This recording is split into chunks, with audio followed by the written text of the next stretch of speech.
toanga e mata utia olo alofa I le fua o maluenga o e teu teu ina o siona e se ia ki o ai loanga ia mata ngofia ia lele I lau sila sila ia mata ngofia ia lele I lau sila sila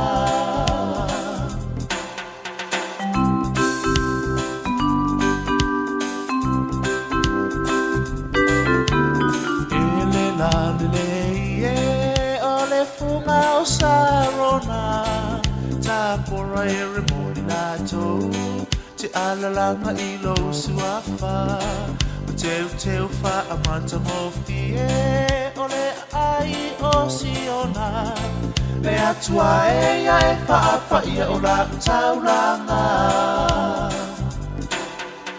ele la le ole funga o sarona tapora eremoni nato te alalanga ilo suafa teu teu fa amata ngofie ole ai osiona le atua e fa ia ora taulanga le atua e fa ia ora taulanga le atua e fa ia ora taulanga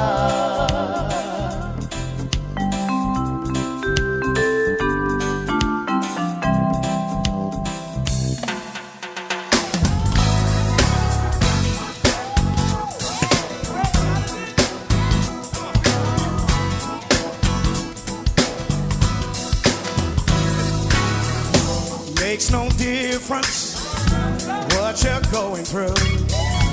You're gonna make it. God's gonna see you through. Hold your head up. Put a smile on your face. This is another test. It won't last always. So get ready. Get ready for your blessing. For your blessing. Get ready. Get ready for your miracle. For your miracle.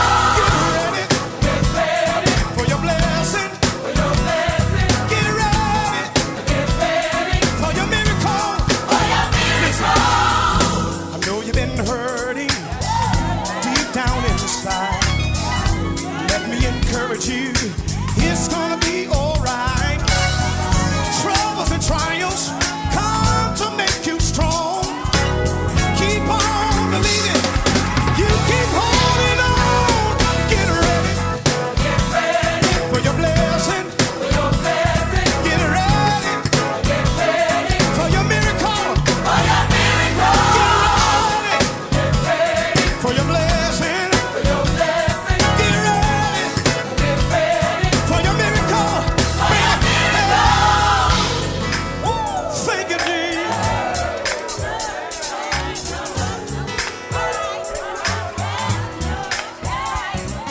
God's got a blessing. God's got a blessing. Everybody say that with me. God's got a blessing. God's got a blessing. If you really believe it, God's got a blessing. God's got a blessing. Come on. God's got a blessing. God's got a blessing. Oh, yeah.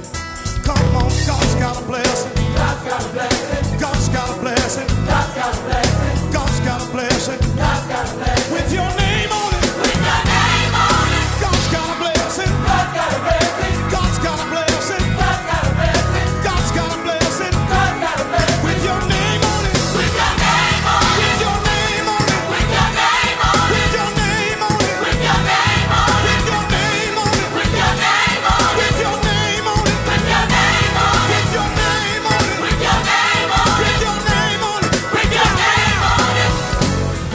How many know God's got a blessing with your name on it? Come on. Sing this with me. Come on, say. God's got a blessing. God's got a blessing. Everybody. God's got a blessing. God's got a blessing. You say God's got a blessing. God's got a blessing. Come on. Everybody say God's got a blessing. God's got a blessing. Come on, Jay. God's got a blessing. God's got a blessing. God's got a blessing.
Sipong mania kani siapa botong ke sana Samoa mai tiada tu.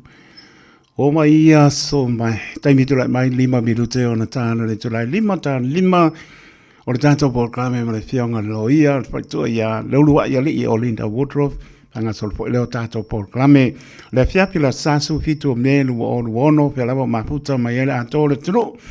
Au kilani manu tu tua o yo tu no mamao Samoa no le tu Pacifica o tu no uma Poropan patalo patu tau tua le Radio Samoa su lima eba tolu a mo tau tua mo e fitu aso le yaso lua su fai tu la tonu top sia tatu fam yanga ya mese faru manga palenganga ne yaso tupi tau fao tau mapa palenganga o tangata lon fatu mala na le alu e maskau kanga mata ngo fie palenganga ne yaso ya pe ki alu ma se kufaanga volele partino ngana kule ko fiko mar sapsoi mare ulo siau me ola wa obana partino a kaulis pa le nganga ya mori pa maro pa tai ya tolo ta tolo e ka le si e fien pa ma losi le so no pa ma no si te mor fia ta pena po do va spo e mese lo penga pa ia le tua for ina tala le so ke riso yola ni nganga mo i moron ma no fa il fa yo neas fo il vi inga le tua na yalom fa na ta pen fo i mo onga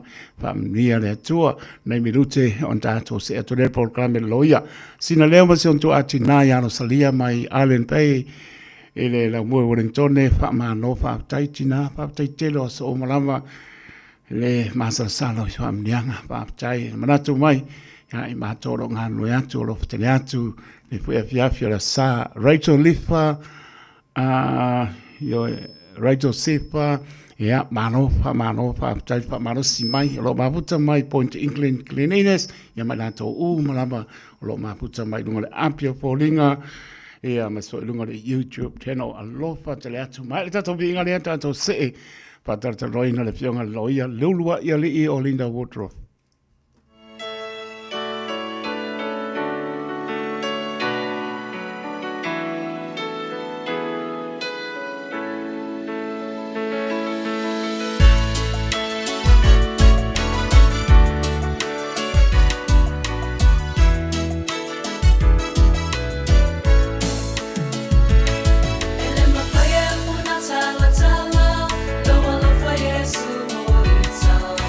Ele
Se pong mani na kani sia ka tari ko mai ti anga sa fotu mo tele sa fai ina o tu la mar tanto tai vile o lua vi no te mo te ai tu la lima ya mo lo so ta inga mane pionga lawyer fa tua ya lulua ya li o linda wotro tal tono fa la mai o esta un fa ya to taito no fa le sa tu ya ma to silpia o ma la ne te mani ya mes fo shona ainga ya Collins ya ma no fualo o lo tau tu ina le atunu ya mesi o tu la pono tu ranga penai mata opu tono mota malawa o e kalesia fala tonga ia ta tono o tato mana malama le fai unga awani e se me fale tono o tato mana malama o le me sili nan ta ua ta piofi mai o me nei Paul Club me o awinatu ile tau tua le radio sa mo le fiafi o asa ia pia mo le no e pisi fo ia tato lo ia le pare tua ia le ulua di o stai me le popta fo i malan fa nga malanga ia tino mau ia o lo pa pena po mo mia melan so soni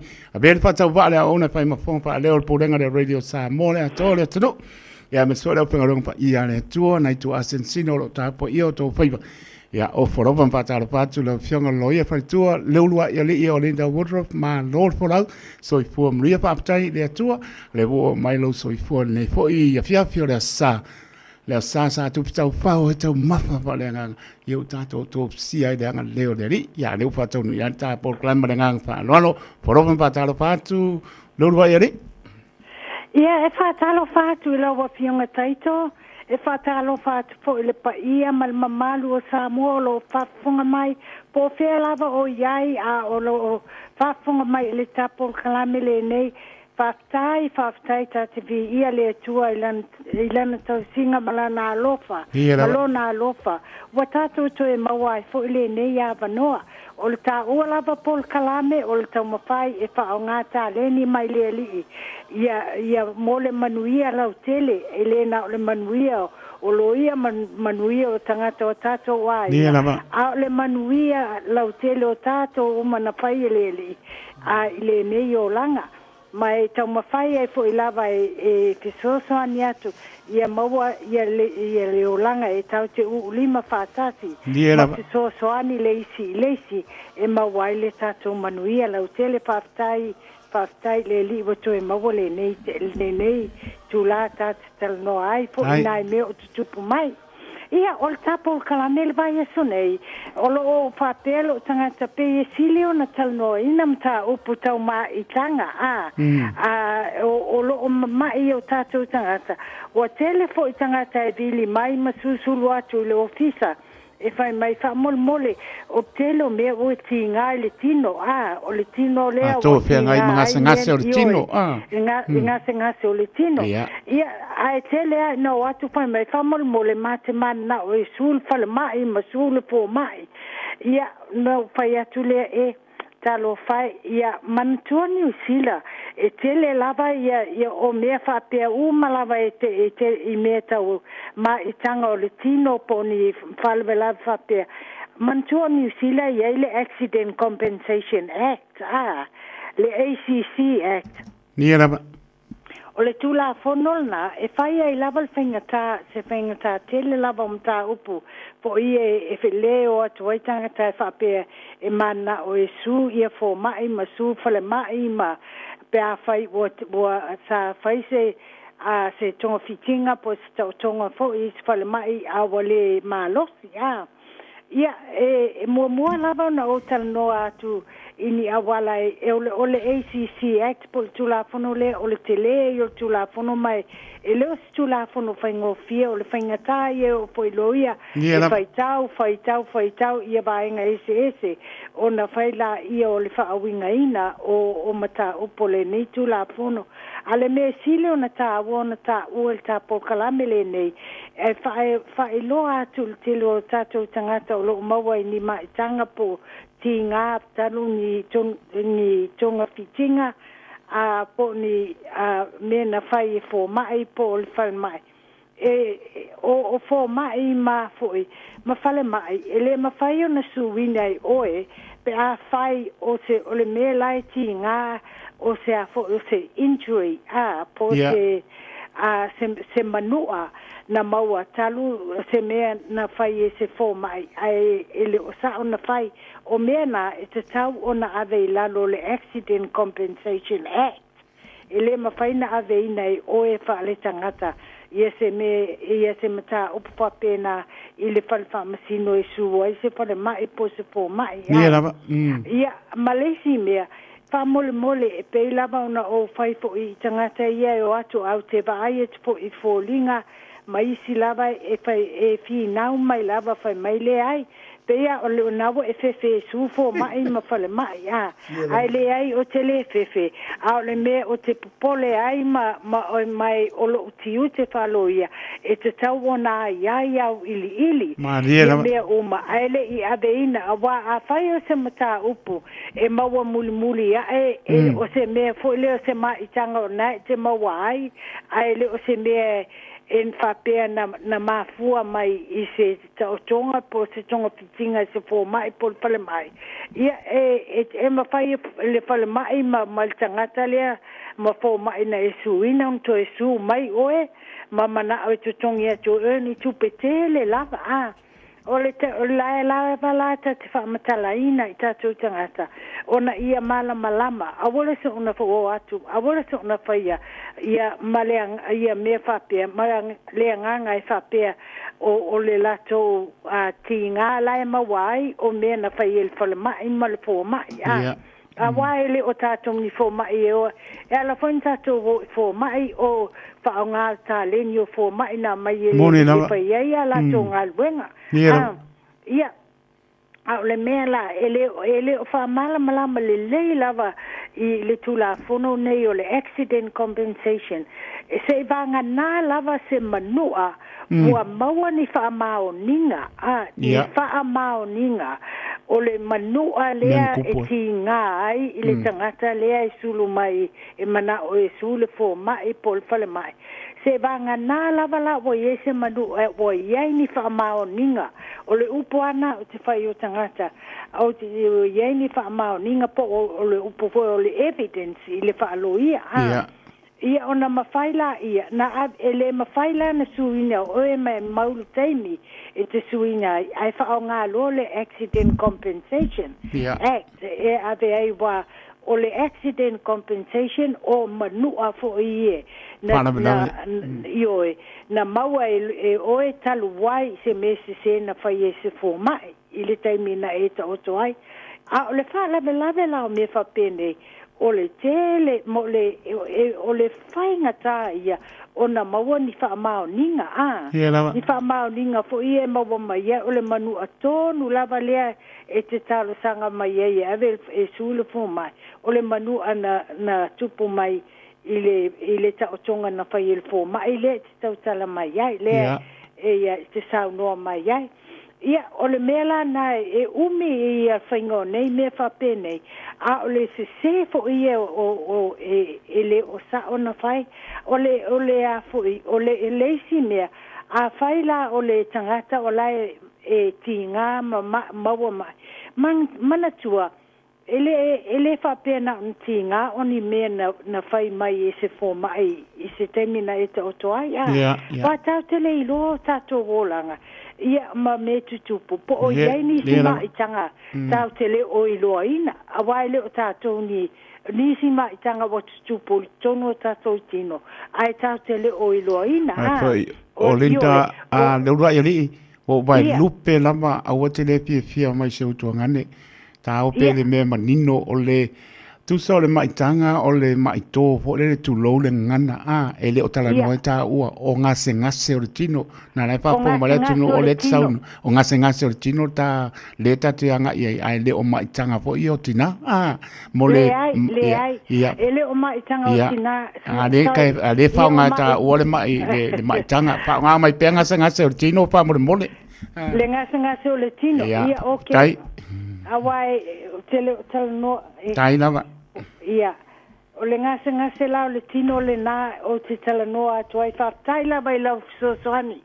awa fa palangi le fainga o le alu le meaning fa le winga fa palangi ia e mana ia lava lo so ni mai ia la fionga taito lava orienta mai me so ni o tata o le ngase la le tino e a pai o tangata fta uma se tonga pele I umi se tonga ha ai ke wa ye ni tinga o le tino ele mafai I le tangata le ona tu wai o upune o te whaangaina e se le tāua a em fatai fo le tāua le upunga sanga se le saunoa mai e la wa fionga ia ilo le maitanga wa o le hotelo ia ai o sa moe fa pe o maitanga o le maitanga o tina ai le ai o le ngase fa le tino o le tal no atu I te mama tina fa pe fo I te maiti ia el tupulanga light o le mela le tupu mai o le tele lava e fa longo lo o ti nga le tino fa pe lo ia le ngase le lo no wina o le tupu mai I le mena o to ai lumol fo mai le sili lon sul fo mai pe sumal pre mai ia ai se fa maoninga ele se fa maoninga o lo o iai I te tono nei na te tangola ia mai umalava pepa mai fale mai to e ave se si fo mai po is specialist po se fo mai tuainga mai ni ngase lena mawai ia e peso ani mai ole upula ta ua fita no ele oni me fa pe e o atu lo ma fai ona fai le ai e te taula vole tiute le lo ia e sili ona fai e te tau ona fai ma la sanga pe lo ia ole te saini o pepa I lalo le tiu la fono le Official Information Act e a mai umai ia records po o pepa mai fale mai na e iai malau fo mai matusi mai fo e o ni fa matalanga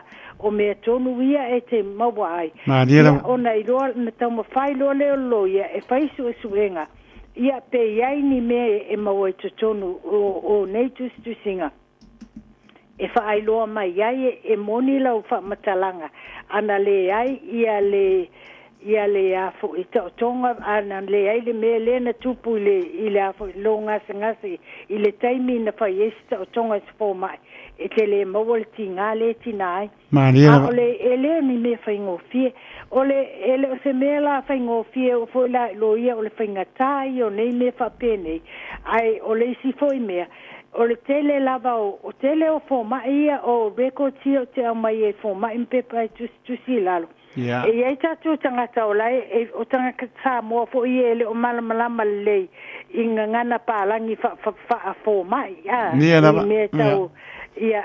me tau medical ia alai tu si fo mai ia ele se fa matala upu o tangata le ona leilanga ingilisi ia ele ingilisi ele ana ona io ia ile fo mai o lo wingol na o lo address na ma me fa pena ai pa mai le fo mai o la leila na ia o le mel o tapo kalamela taito o lo so sonia tu na yo tatu tangata ni mea o te fa tu ina tawona la to fa ye pe mo ini ngase fa pe mo lava o te fa pe a fai o ma tua o la wa fa tununga o la wa fa tuanga sorry e te taula ba no a e o fo mai e tel no ina la mata o po ma se si o la fa na mai se lava se tamatiti wa matua malamba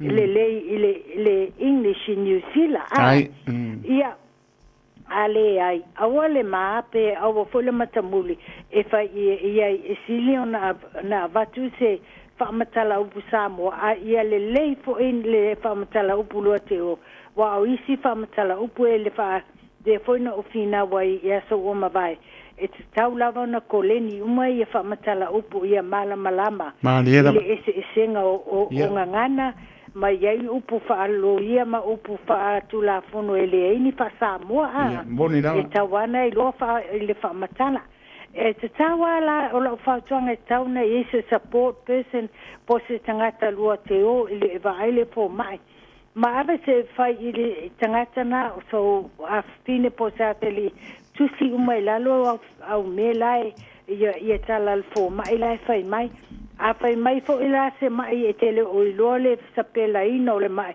ia pesili le fo mai a bona ona la lo pe matamuli o le pesili ia ai tusi mai la lo me ia pai le fo mai fa mole alan tusi la lo ia to tal do ina e o e malo wa tali male ainga ia me uma pe e a fai na lo vola ai le to e fai ni sila asanga a telo tatu tangata io mai o le lava e mai we ko tate mawa tu fo ia i just singa fo mai ele ai ni fesili e fai el fo mai ele ai fo ni tali sa o e fai e fo mai ona ele ai ni fesili ia ai no fo mai la to ma fai ia tonga fitinga e lau te iloa e fai mai la to e tau na fai ai le o lava le su engol tangata ma ile ai la to lumo al fo mai ia mana tuana o tato vola e ta o ia tato awa a tupus falvelave ia o tato e safa ile o fo mai moni le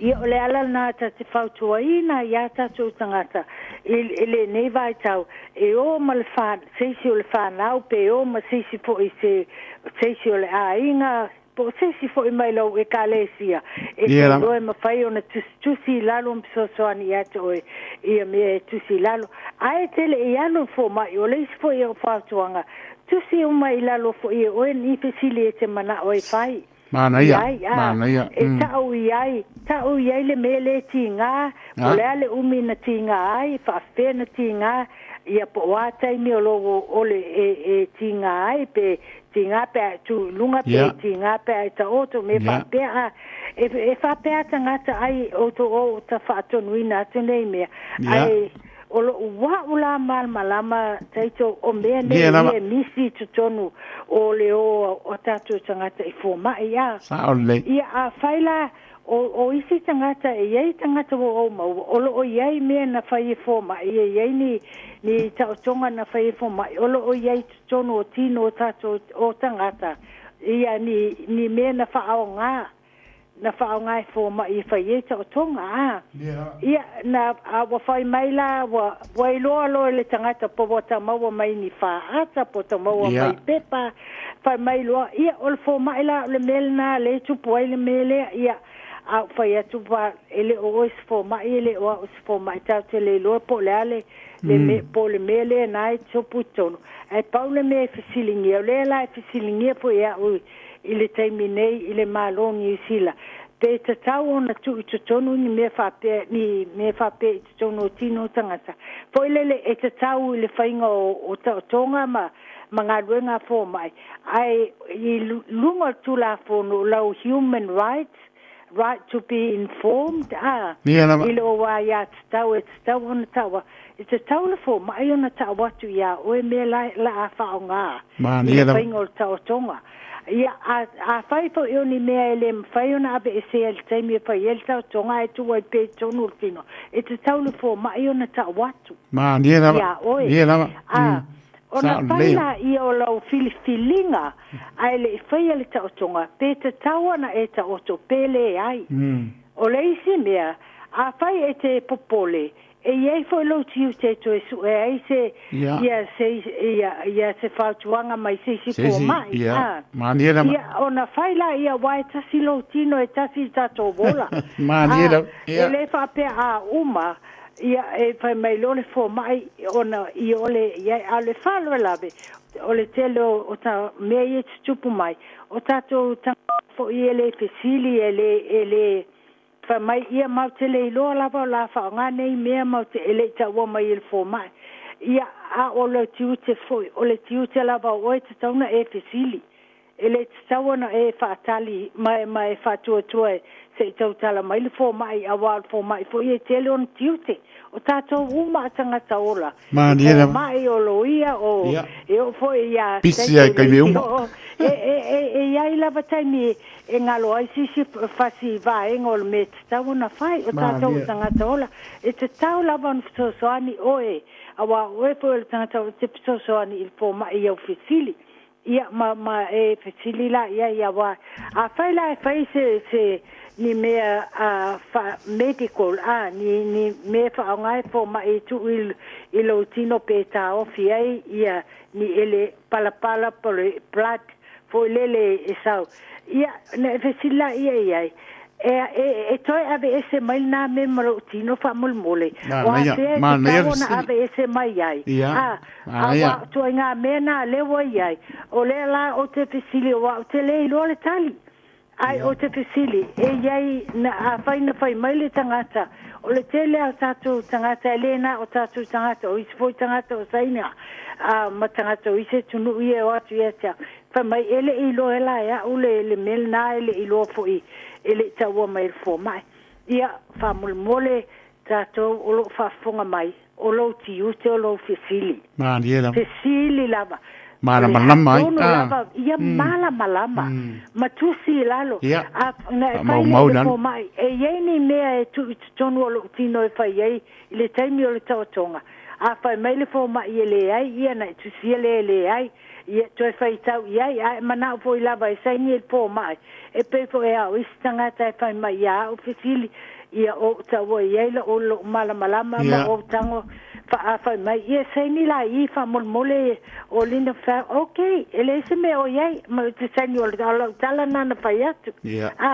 ele ole winga tonu ala fa tau ia faingo fia ai ia mata upu ma awane ia ni kinga ma fale tonu tau te mawai ai to su e tu wale wa lu le fo mai no vo fe ngai I tu no ele ko mo yo to ele to e mo won tu singa te tawona mo ia na le ai lo le o se me mo ia e fa pena fo ina ni mata ai a mo mai fo ila se fa ata po ni tu me fo I fa fo mai e mo mai ta te lo ai le vo ia o fo ia o te fisili la vai lo ai fo mai pe o tu se me fa pe o te fisili tu fa mole o le ale me le ata le te vai tu te mai me la valia fa mole a tango e tau ia malama po le ia malama mai ia e te le la fo mai e se le te so ani amata mai ma dia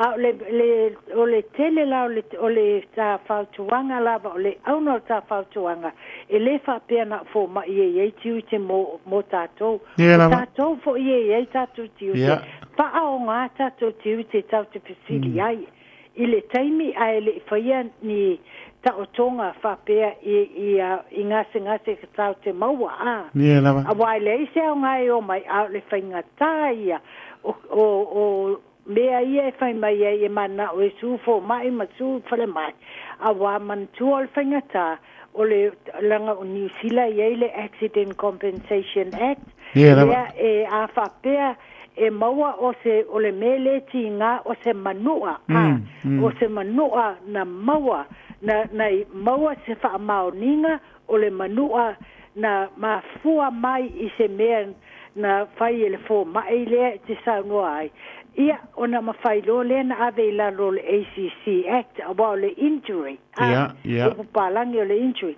ai a fai ele ai o le tinga na tato le lo le po le tinga I ngase na maua po se si fo ngase fo le mo mawai po se si fo me na tupu ai te le oilo ia o le ala le na tati fai atuai tapo kala me ona ia fai ngo fia ona fai mea awane I o mai awane I na ona fa moe fa peo ma ilo ia awa e telefo I tupe matai me alu tele taimi ma tupe alu I su enga fa pene ai umea e fo ia wa complain fo ma fai mai kongaka io tomaka ma ave wa ave lo ia tupe ai le o ye se result ia o lo ia le uniformai o la fo I tau ma faile lo ia so son ai to o atu ma tu singa le amatanga ai le yo e va ile fo mai fesili na fesili fo mai me pa pena e ma tu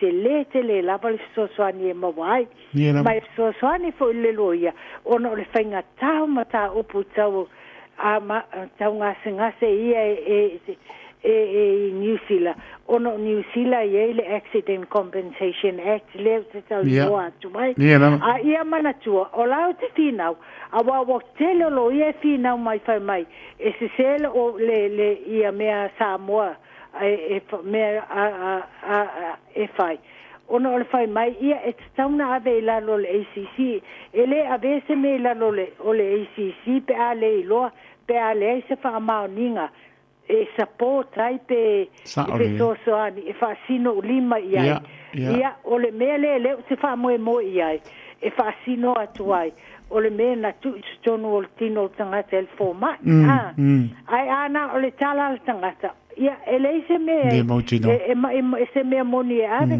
e mai mau tupe mai mau taimi ia alawe e moni walu tupe awa e alu tupe taimi fa ele tainingo pepa ave a mai ia record telefone mai sa faile lo ia o lai tu te moe tangata na o mai a lai tau mo pai ana faitau ia me na mai ia mo faitau le tula moni lama pa ma lo malaba ia amal malama ma manuia ma feso soani ini metus tu siele amatanga fesili na fesili ia avatu foi setali e tele ele susa malo fina ngalo mantua e tasi lava e o tato wola e a foi e sili ona taua awa le popole awa le fefe pua awa le matamuli e fo mai ia ona wa le fo batu e tolu lua ta minute taito pe ia se e wa e ala la man tal no me ne le tupu mai le tanalwenga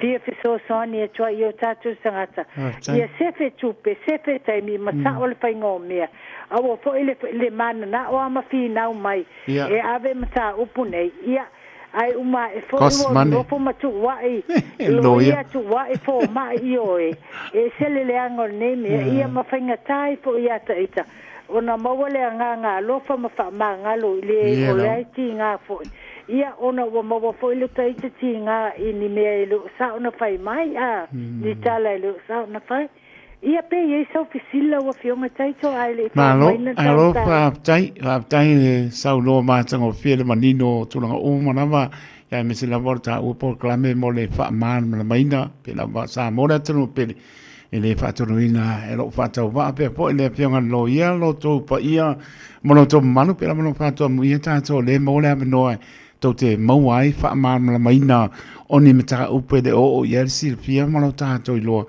ia wa fo le anga ilumo na yo tato ai nga mo lumnai o se fainga o se mata upo e avese se o e mai fina u se lo no winga e matua maka ukia le costa e me tau tupe pe on sau no le fionga loia a le man lama mata ua ta pena uma a pa pene man lama ba se si fo le to langa le pa pertania ia man lama ai le yo loia ia pe tan no le fo e man ia la vale man lama le fionga ia lolo ia li i le ngana tātou manino mea o mai le whaponga maro tātou tunu ai sa mora tunu pele awane i sainia se pepa po tulanga po ia pe o me tau su ia aso se tupe te lea la aduai ia ai mamau ane me olo ia i mara tulanga olo ia i tanga tātou mai olo pa pena ona wawa ai mai i le anga ia tō tātou tunu ai ia manino mea o ma ona whai ai lau sem tau tala noa le loia tala noa la loia o le po ua maole no o lintai tala no ia i malu mera na wo uma na matu malo tato tunu itu langa nga iluma ya me se lavo tu langa ngase o chino fai me mau chino ese ngase o chino ma meo fala me lave tu tupu fa pu se mai pe on ta ua ele pionga loia ia ese tu langa na ia manino ai ele manu tato tunu ia be ai fa tau ba le ona fai ma ponta mole por en la radio Samoa le malo tato tunu ia me suele o penga pa ia le tua na tu asin sino lo fa ponga mai ia o lo mana tua pe o lo ma Collins mal no fo alo tatano ia wala mo hanga ma o fo ele li tau tua lo tato tunu fa ia molo na vi inga mo mori so fo mo ni malo le tunu lo so fo tau tua le radio Samoa ile na fo ia sa la tato ta pa ia lungo pe mo ngano alo e ala lau por clame mata ngo fi lo wa ili ia la fo atu ni fo i minute pe so no nga muri tata ma vai lo fa tele atu ya Collins mal no fo no ni foi fon tanga le fia me so va ya so mo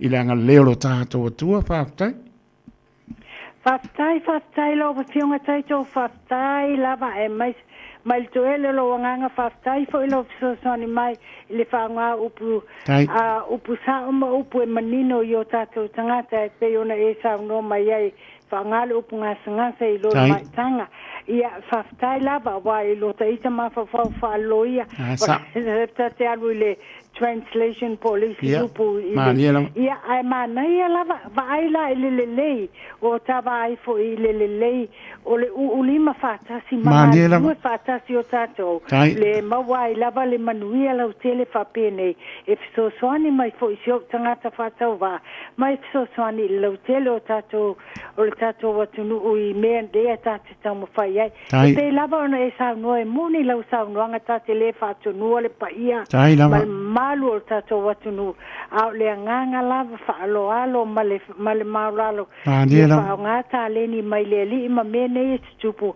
e ta watu o tato tangata ia mafisosoani atua i fo ini awala e mawai ia le file mu tango fie ola bo fainga tafo me tau tupe nei ta vai tau me fa pene ia manuia mai tato fatai lo fisosoani Whaftai fo i la tō lo whaftonga mai le nei Paul Kalame ia paulava ia tu le tua o tātou wola le nei vai asu ma tātou tatalo mo le manuia lau tele o tātou community ia whapea fo i tātou mo tātou wainga ia tātou maua pea le ola ma le soipua maua ia toe maua ai fo i le vai fo ia ma fisosoani e toi fo i mtulanga mwhai on sosiana ia tuaile nei tangata patou wā o tātou watu no ia o le taimi nei ia whamanuia le atua ia o whionga taito ia whapea fo ia se o paltua ma le ainga whapea fo ia tātou le ia isi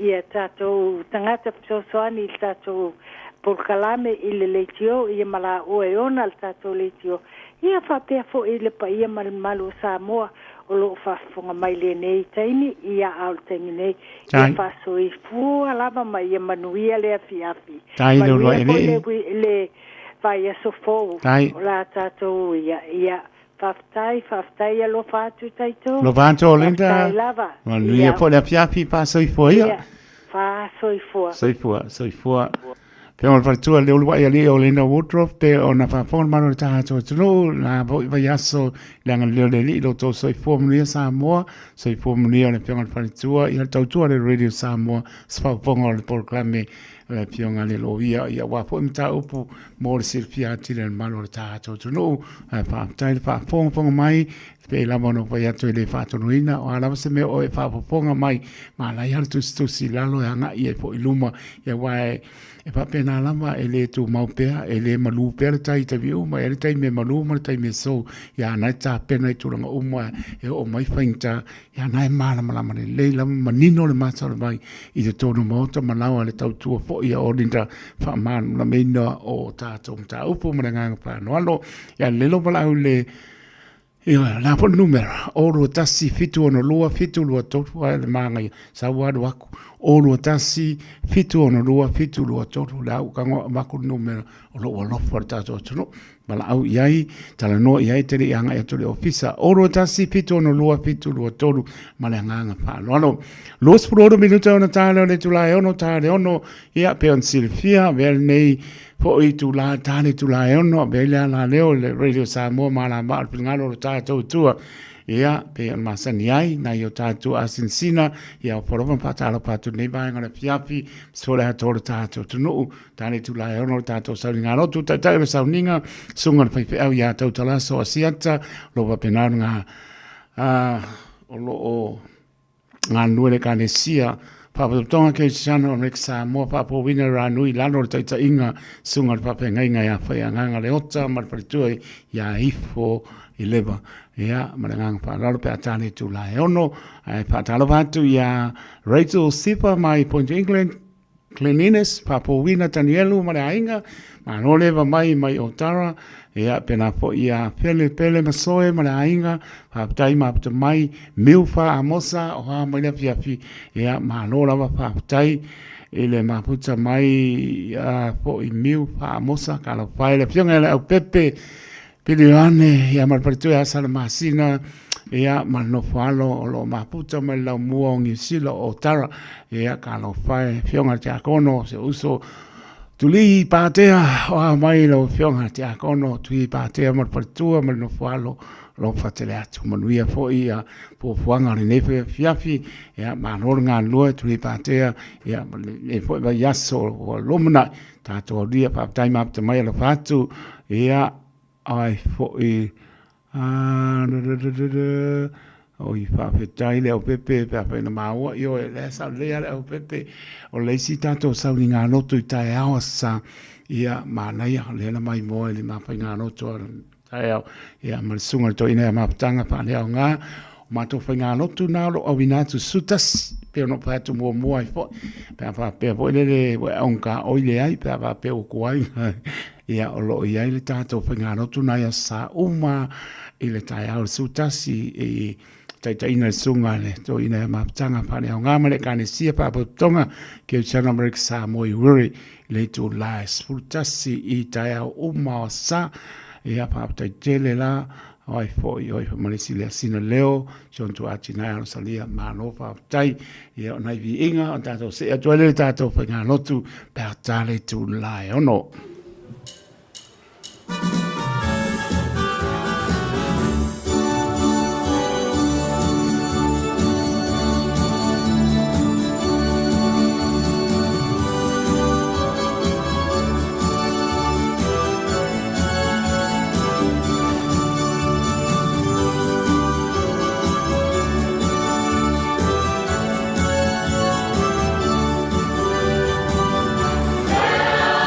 Usa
Si po mane o gane sia pa tonga ke siana sa mo mane pe anga sere mo tele sa la pai ina ua tulai mo tato taimi le o tato na mane tulai ono taimi o tato sa ninga notu le ua tapen mai sunga i le pai pe au ia tau talaso a siata mo tato sa ninga notu i le ne piapi smai lau pa ponga sa mo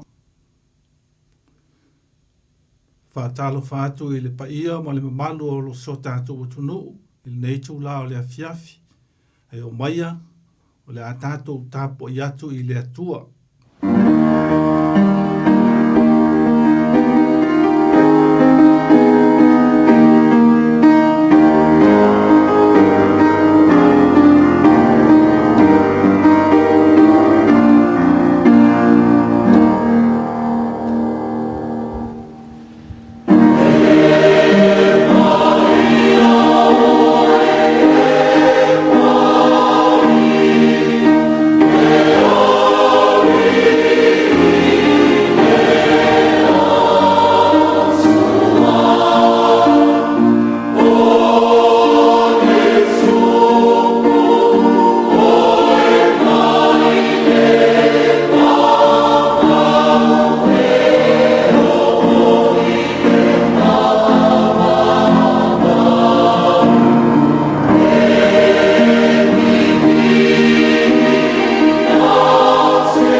Maia, ia tātou wifo, ma ia tātou pūnonou, ia tātou tōtuli luma o lea li o lea na whaia i tātou.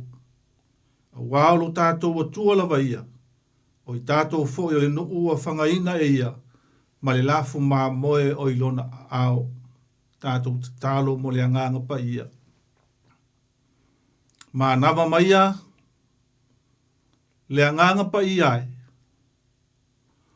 Ua sauni lo wa tunu o mai mātou umai le nei fiafi whaasifo atu i lau fio. Nganga pa iaia fio maia, se o mātou langona lo fetalai mai, se ia pa maia i o mātou tangata taitu atasi malangona lo mātou whatawa. Se o mātou whalolongo i lo fetalai mai, ma o mātou avatu o le vi inga i lo suafa. Tau toa lua i lo mātou ngau i ma le whatawa. I le suafa lava o Iesu lo mātou li i le whaola ua mātou tatalo atua i nei. Amene.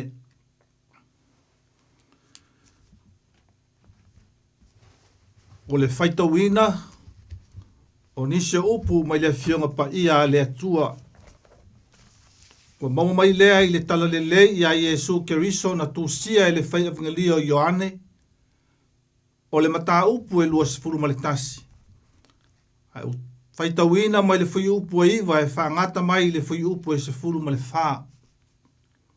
O le tala lelei ia Iesu Keriso, na tūsia e le whaiungaria Ioane o le mata upu e lua sifuru balitasi.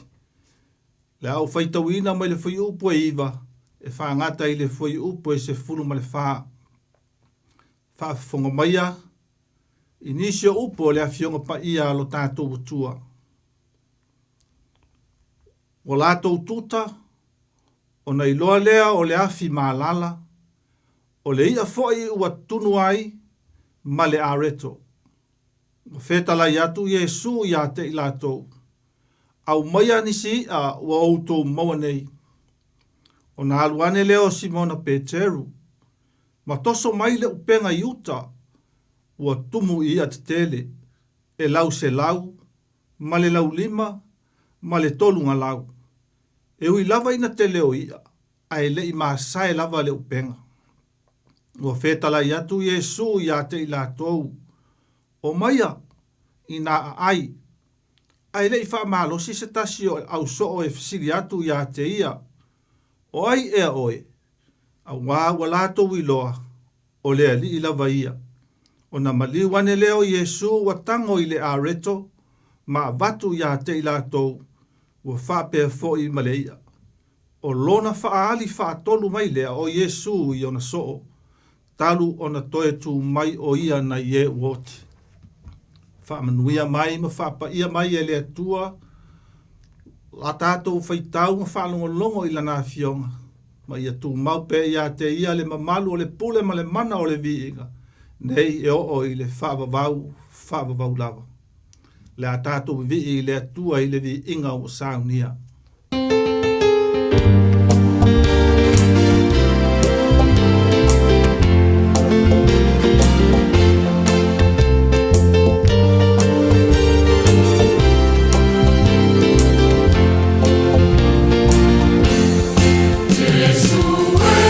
Yeah.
ngā tātou wifo matatalo i le atua.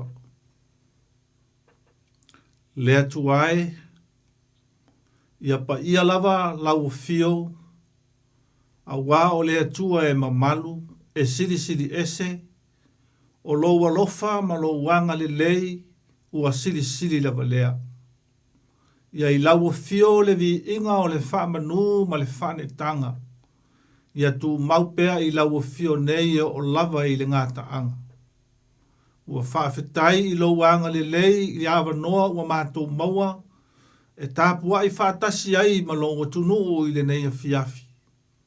Se o mātou whaafoi i lau fio le vi inga ma le whane tanga, a wā e tatau ma ono mea, o no mātou whaamanuina lo suafa.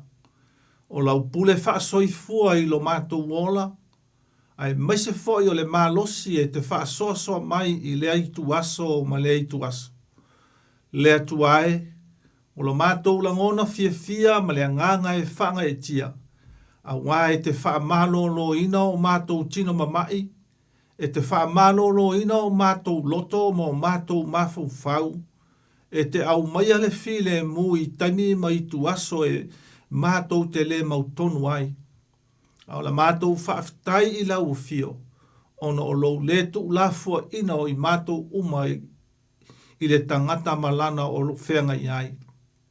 Mātou whaaftai i lau fio a wāsa whengai lo watunu ma le au whaatua tua i le nei aso, i le malama o a tau mou mali atu. Sa whengai matapua inga i whale sa taitasi. Ai maise foi sa fola ina lou fina ngalo le atu ai. Mātou te whaatua tua lava matali tonu sa au ai whaatasi lau fio mai mātou, mai lātou uma. Mātou te vi ia ma whaatele ina i pēa le vi inga i lau suafa siri siri ese. Mātou whaaftai lau whaamanuianga i so seala, i le tino i le mafau fau ma le anganga.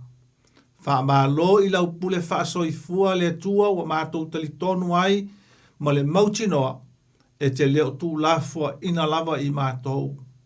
Whaafetai foi a wā wa mātou wāwa ai i au manuia, ma mea e te sauni e pē ui na atu vale o mātou loto i lea taimi ma leitu aso. A o lo e whaamanuia pēa, ma whaasoa lo tamau a inga e le ngata i le tino o le mawhau a e siri le anganga. Whaafetai foi le ali ia o whaataunu ina, nisi o whonotanga e peo na whengai ma lau e kāle sia i Samoa i Marua, mātou wawa ai le mātango fia whaalia o lau fio i le whola ina o le tala le lei, ma fuafuanga e peo na lātou whengai ai. Mātou whaafitai fo i le atua, i le ngā solo le lei o mea uma i lau lava atu nuu, mai mātou fo i mea o mātou au mau manonofu ai. Mātou whaafitai i lau fio i lau lava alofa tū noa, i lunga o nai mātou whanau, ai maise foi o so se tangata o mātou talitonu ma whaatuatua, o loo soifua lava lau fio ma e te le tu lafua ina i mātou. Mātou whaaftai lau tuspa ia o mai. Whai lava lea ma tāpasa ma upu whaamalo si au i lo mātou ola, ai maise o mea mātou te whaia ina ia tusa ma lou finangalo. Ina ia o mātou wa e mālo i o mātou whaiva matiute wa e finangalo, mātou te au na atuai i lau tala le lei. Mātou whaaftai fo i le atua, i le anga le lei pea o lau fio e whaalia i so se au wala ma so se matafa ioi, e te sau nia e tali ai i tu aso mātou te mo mia ai lau feso soani. Whaaftai le ngā ruenga lau lava nganga pa ia, ai maise e tautu o lua i teimi mātou te matuala ngona ai, lo mātou whaavai vai ma ua tau solo muli lo mātou o la whatu tua. Au lea nganga lea na te au maia i lo mātou tangata tai to atasi ma pulu nau na wina i mātou. Ina i o mātou la ngona lea tua o lo soi fua lava, o lo soi fua lava lau fio e le te le tu una i mātou. Mātou whaafitai tele lea tua. A wāua mātou talitonu i lau lava mātango fie, ma lou siri ese. Mātou te matua mauti noa ma moli mawina. I le telo mea te sauni a pea i le aso ma le aso i lo mātou wola. whawhetai tele le atua i le whaolatanga na e saunia. Le tongi ola na e saunia e ala ia Yesu lo mātua li i lo mātou whaola. Ua mātou whaatua tua iai ma le mautinoa ua na manu mālo i le sātaulo ma le tunga mau. Ua mātou manu mālo whaatasi ai ma lau fio ina ue toi soifua manu mālo. O le ala e tasi mātou te whaatua tua ai ina ua e au mai ale ola i o mātou tangata. Le ali ie, ia māwalunga pēa le vi inga i lau fio, e whaavavau lava. E whaato ese i mātou uma, e whaato ese whaatasi ma lo watunu, e whaato ese lava i mātou a wā mātou te talitonu e le aiso mātou sao ma so mātou ato atoa. E anga sala ma se lo watunu, e anga sala au auna, e anga sala taitai, e meise foio i mātou uma, ua mātou whaia mea e le tala whea ngai matusa ma lo sila mai. Wha mangalo mai i mātou le atua i lo mātou le fia e whaitau i lau tusipa ia. Wha mangalo i lo mātou le fia i le ola tatalo. Ma vivi i au vi inga mātou tele o mātou teimi wa wha mau i le mea e le tā ua ma lea ngā. A ola mātou tatalo whaatasi ma lo watunu le atuae. Ia e wha ngalo mai se matua e o lava i se ua pito i titi. Ia wha ngalo taitai o seo mātou watunu, i taitai wha le mālo, i taitai wha le kālesia, ai maise o se matua e o lava i whana witi. Ia e wha ngalo mai i mātou le ia pe a whai lava o pōnā, o na o mātou whai o mea le tāla whea ngai malo whina ngalo. Ia e wha ngalo seo mātou watunu, whaatasi mai mātou uma le atua i so se mea o mātou no nofo maa mawai. Ia anga le leila ua fio a wā o mātou whaatua tua ma talitono i le whaolatanga ma le tōngiola. Uma ona e saunia e mangalo ai le tangata whaatua tua ma le tangata o Salamo. Le ala lava lea o mātou watu ai whaatasi ma lo watunu i le nei fiafi. Ia e alofa ma whaatu mawina lea whaamangalonga i lunga o i mātou uma. Ina yo mātou whaia malangona lo lava anga le leima lo alofa tu noa. Mātou wala au lea di ie. E manatua ai pēa le lalolangi ma vevesi o taua ma misa ma whewaiwai inga. Lea di ie. O lawa fio e ou mea uma i le langi ma le lalolangi. O lawa fio foi e ten whaanofo file e muina. Ai maise i lātou o taitai o atunu. Ina ia maua le file e mu o lawa fio ma e saunia mea uma. Mātou te tālo le atua i le ngā ruenga wha missionare a loa tunu. Ai maise foi o lātou o sauhaina, o na o le fola ina o le tala le lei, ia e pui malu i lātou manai o lātou au ainga, ai maise foi o tama whanau o le atunu i le ngā ruenga wha missionare, ia malu tia i au ao i lātou e tusa ma le fola ina mo le mola mawina o lou lavanga le lei. La mātou te tālo le atua, ia wha, iai pēa lo file mu ia Samoa, ia wha manuia i taitai wha le kāle sia e maise foi o taitai wha le mālo. Ia o lātou la ngona ia le loto mau lalo e whai ai wha atasi filifilinga uma, a e maise foi ina ia manuia tangata uma o le atunu, a e le na o se vaenga. La mātou ta tālo le atua, ia iai pēa le file mu i ona taitai, ina ia maunga le file mu moni mai lau fio. Nei foi vai tau ma e sila fia, fono tanga nisio e kale sia e pe foi ona e sila fia. Le amataria ia iai whaatasi ma louanga le lei, ina ia i umea uma e maua ai se vi inga o lau fio, ai aua lava le tangata. Ia anga le lei mai le nei atunu ua mātou no nofo ma au mawai, le atua e atia e ai a inga, ai maise foi o a o ngā whanau, o tiute ma whaiva ma matawhai o ia le tangata lava ia. Ia malutia i totono nai o lātou a inga i pāma whanua ma whale o na nofo ai. Ia taita ina e loa nganga. I le usua i ma le toi foi mai, ai maise foi o le malu i totono o nai o mātou a inga, i nai ta māma tina mātutua. Ia e malutia lo lātou soifua ma whaafua loa ina pēa, a wā mafutanga ma whanau ma a inga. Ta mātou tutu ina atu ia i le file mua lau fio e ala i le taita ina loa nganga. Mātou te tatalo pēa matalo sia e le ngata i so se mea ai maise fo i le atuae. Ia pēa le fia i o lātou loto. mātou wala au le atua i le ngā ruenga au e kāle sia ke usiana uma ma le molina o lou fina ngalo. Ia alu ma le mana lou fina ngalo i le tala le lei folaina. Ia whaamanuia lau fio i fuafuanga uma ma mea uma e whenga iai. Ma ia whaama mau ina whanau ma i whao sosonga e mise lava o fuala au whaasaina ma mea wa lofi ai le o langa i nei vai tau. La mātou ta talo whai whaatasi mana i o lātou mātua mai mātou foi. Ina ia manuia ma pui pui malu na ia mātou whanau.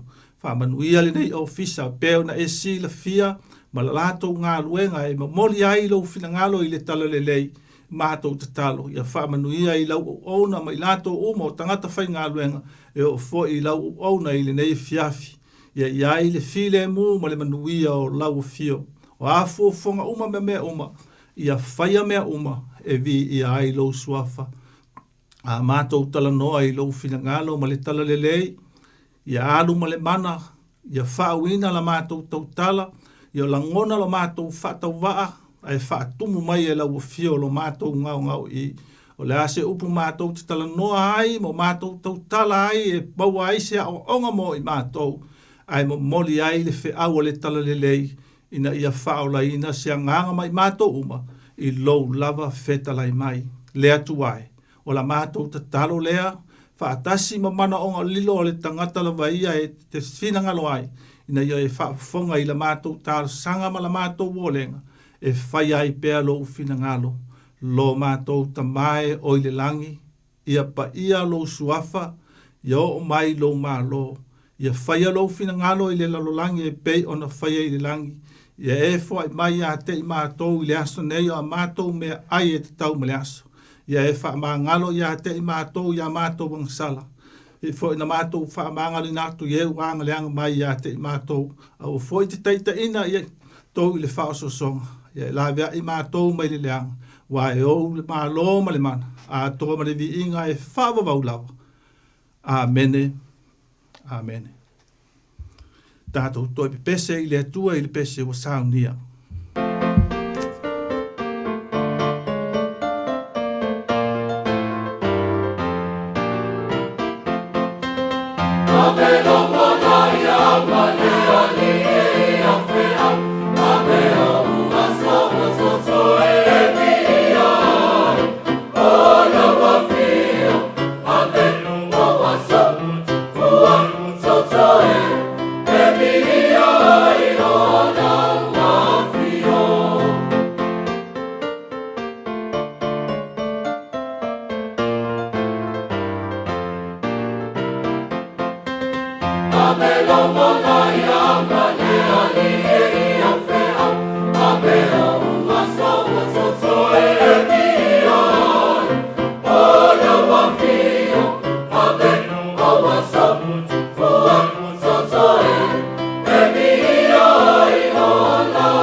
O le launga i le suafa mamalu o le atua le tamā, le alo, ma le anganga pa ia. Amene. Ua maua le matua mai le tusi na o tātou whalongolongo iai, o le tala le lei iai Yesu Keriso na tūsia e le whaungalia Ioane o le mata upo e luas fultasi. Ai o le au whaunga aina lona fui upo e se fulu. Ua fetala i atu Yesu ia te i lātou, au mai aia nisi ia ua outou maua nei. Ua fetala i atu Yesu ia te i lātou, au mai aia nisi ia ua outou maua nei.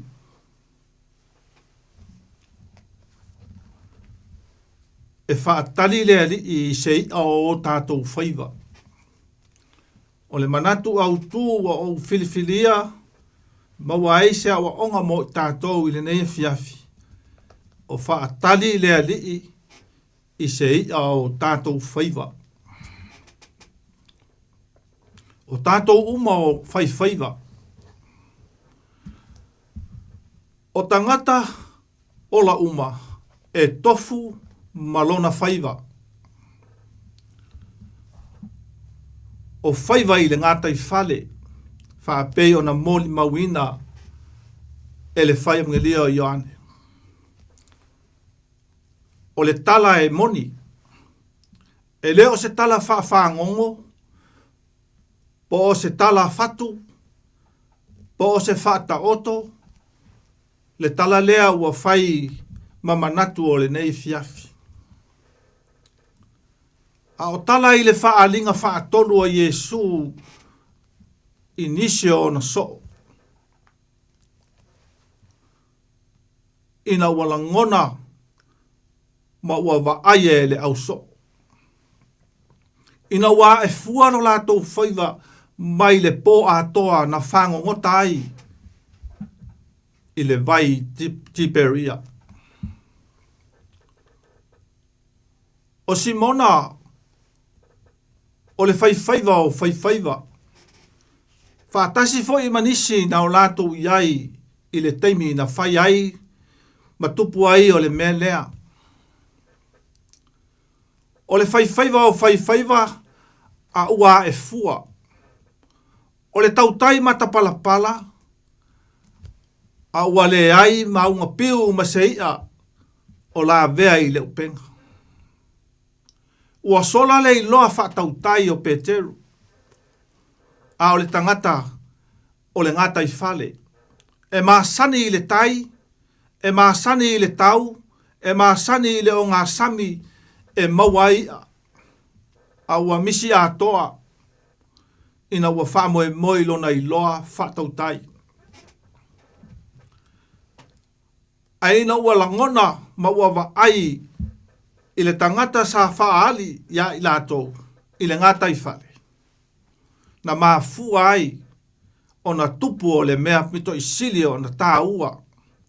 Ina ua lātou whaalongo ma o lātou talitonu. Na o le whaalongo lava ma talitonu ina ua wheta lai Jesu. Lafo o le upenga i le loloto, i le i tū tau matau. E le i toi whaatali. Aina whaatau nuu ma poloa ina, ma whaia le mea na finangalo, ma whaatonu e Jesu.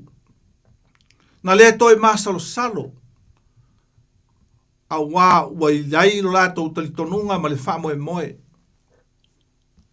e manuia ai. O le tala na tātou maua, e matautia, e matua matautia le mea na tupu, e le ngata o i alau le lei, ina ua lātou whaia o le mea na finangalo ai le ali. O ia e silio na la popoa, e a ano le lei, na lātou a maia ina ua lātou whaalongo i le whetalainga ma le mea na finangalo ai Jesu, ma polo ina ai lātou. Tautai e ui ina i loa o le poto masani. Tautai sa whaamoe moe i lo lātou lava i loa.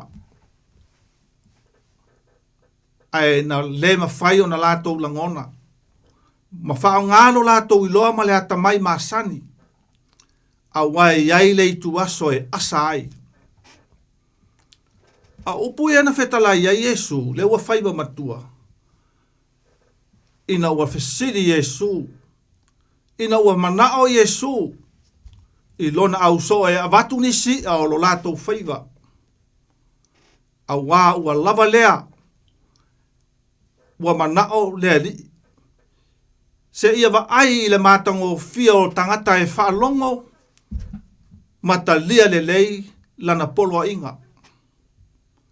A wā ua langona e le au so o Jesu lava lea ua whaali atu ia i lātou. Na mafu ai o na whai ma whaatau nuu le mea na polo ina ai i lātou e Jesu. Ua maua ia le lei. Ai o le vainga na lātou i lai na lātou i loa ai le hafi mā lala. Ma le ia, ma le areto. O tunu e leli. E whoringa mai ua manao Jesu i nisi ia. A o lo maua e Jesu le me ai. Ai leo le nau ta inga lea, e leo lo nau ta inga lea o leli. Se ia watu e le au so ia le lei. Ai se ia i loa i lātou. E whaatali lava lea li. Ini fua o lātou tautua ma la lātou whaiva e māsani ai. Ma le mea e tatau o na lātou langona mamaua.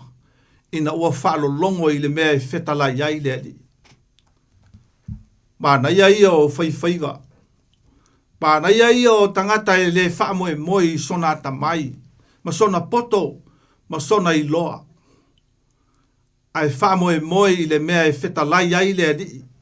i le i tu aso ua aunga piu ai ma ua muta lo tātou iloa. O le wha moe moe tātou te manatu ai.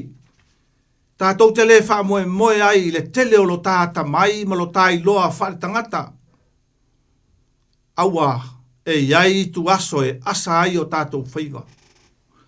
Po le a fo i le tele o lo tā iloa i le whi au ma le ngā ruenga. Po le a fo i le tele o lo iloa i le pule i tono o company ma le malo i ona ofisa SS. Po le a fo i le mae a o le tele o wha ilonga ma mea ua enga au sia i le matawha ioi i le ola.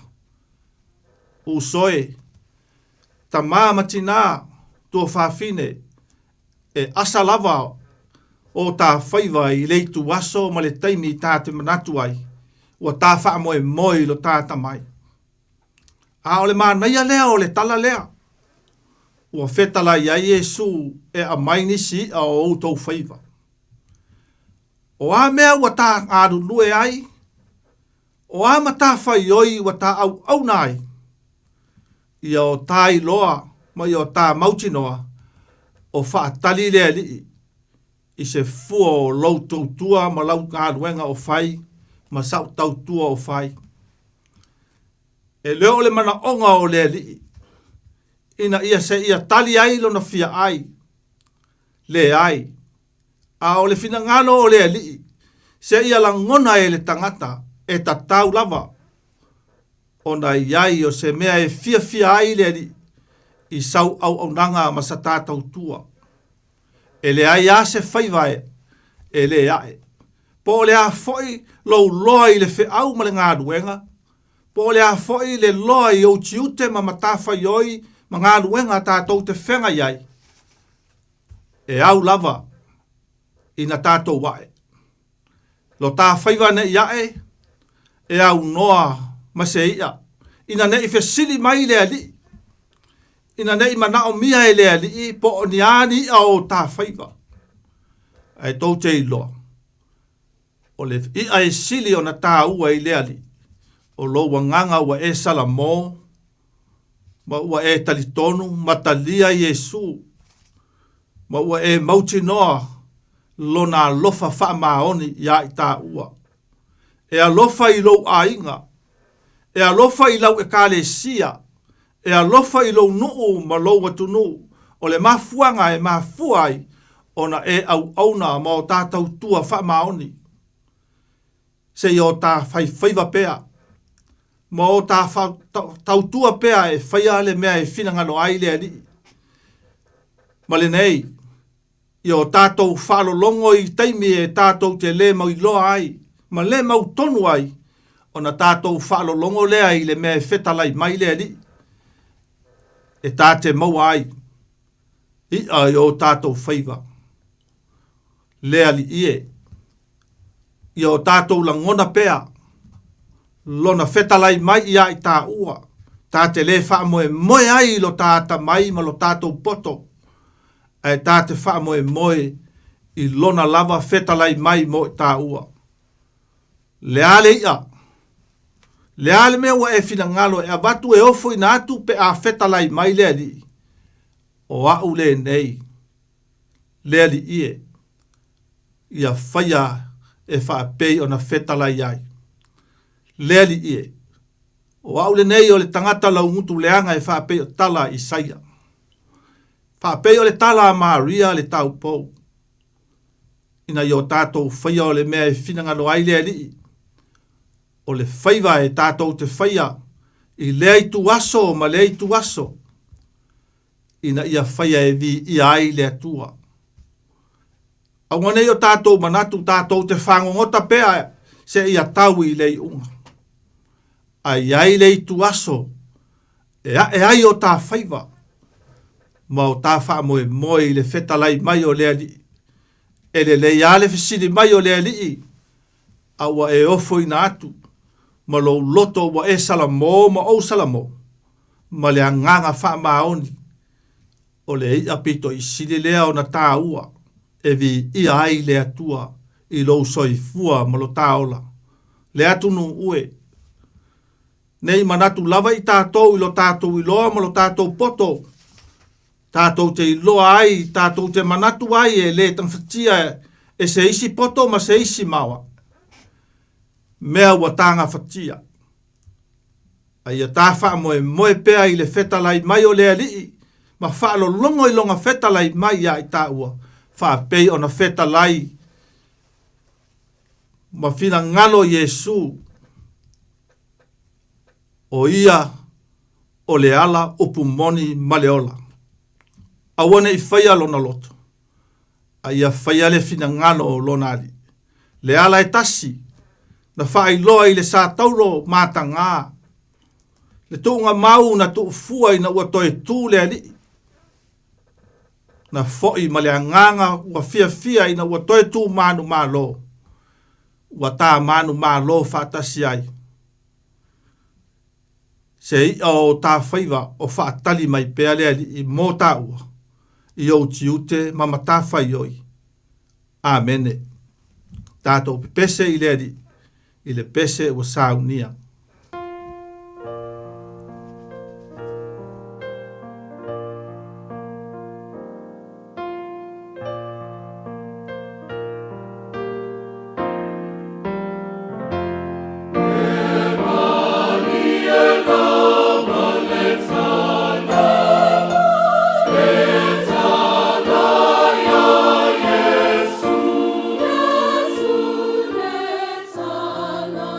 Lord.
Ia i lunga o lo watu ma le lalolangi whātua tua uma, lo lava alofa tu no a tele le atua le tamā.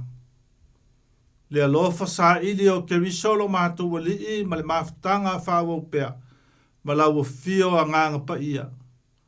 Yo mātu mafutaina pea nei maso uma o lava i le whāwavau lava. Amene.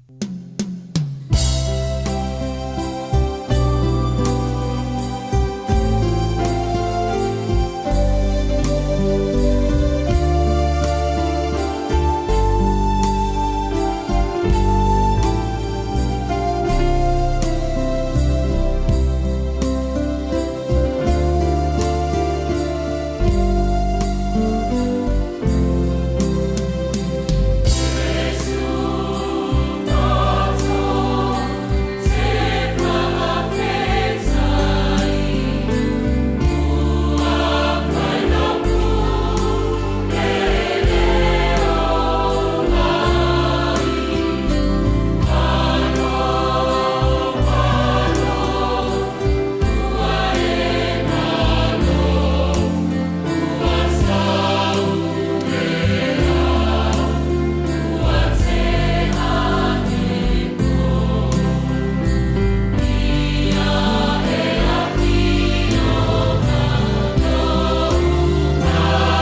Yesu mātou te whawhitai, se pongmane kane sia pāpo tonga ke Sano Marek Samoa mai wiri. Pamai atu waile tātou sauni ngā rotu ne whiawhi mātanga o whia lele I aso umma o aso umma hele le ia lele.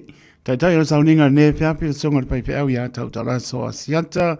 Ia roa pēnā pōn whātaritani se isi pala au mai lele I se me pāo ngā ina ari le la soli fua marapare toi a Maria o lo o no po ainga le kale sia papa tonga ke Sano Marek Samoa papa wina I ranui I lano le taita inga sunga le papa ngainga ia pai anganga le ota pai tua ia hipo lemba ved pata pa ale ona pai mapong pa leo po renga le radio Samoa le atoro tato tono le au penga le venga tofia me se na yo tato tu asin sino lo talo mai mo tato matul pa maloma pa tai malota pena malor sauni taritono lewa Laulo sa piong pa ia lo tātou tu ala me lau sunga ni fiafi tō matau wina aile so I fua mo lo tātou wola pa le nganga ui ai tātou lo whanga ina pea so I fua mo lo tātou wola pa le nganga ia so uma ai meise o sa tupi tau whau ai tau mawha pa le nganga manu e fia matu pa malo ma whaatai malatu mai fo ne ngā wenga ea umau mai fo I le apanoa lau sunga tau talanso siata so ani mai foi lau pingani bengo lo pena poi ona ngā solo mai maua manoa ia fa o wina ne ngā benga me se le tala le Yesu Keriso ia maua ni nganga moe malon malo batu fa malo mar fa tai nga le molo malo si tino sili le nganga mar fa toa Maria me se si mana au le li fa nga ina I pere lo so I fua taimi o luma tātou te lea whiriwhiri o ia lamba e whiriwhiri mai tātou po I pio angamana whanga I maota malawa te roa I po I marwhatua me no whale mai se kāne si o lo ngā nuai o lo a penan tāpo ia mai o whaiva mai se o mātua whale nganga e sunga ia Reverend whai a nganga le ota marwhatua ia ipo I lewa I ne whiawhi muri atua I mo ngā nofa si o toa e kāne si mai se sunga le whawhia ngai ngā marwhatua ia manuia po le tō ngā nuenga le ngā I luma ia mai se o pōpuanga ruaru mau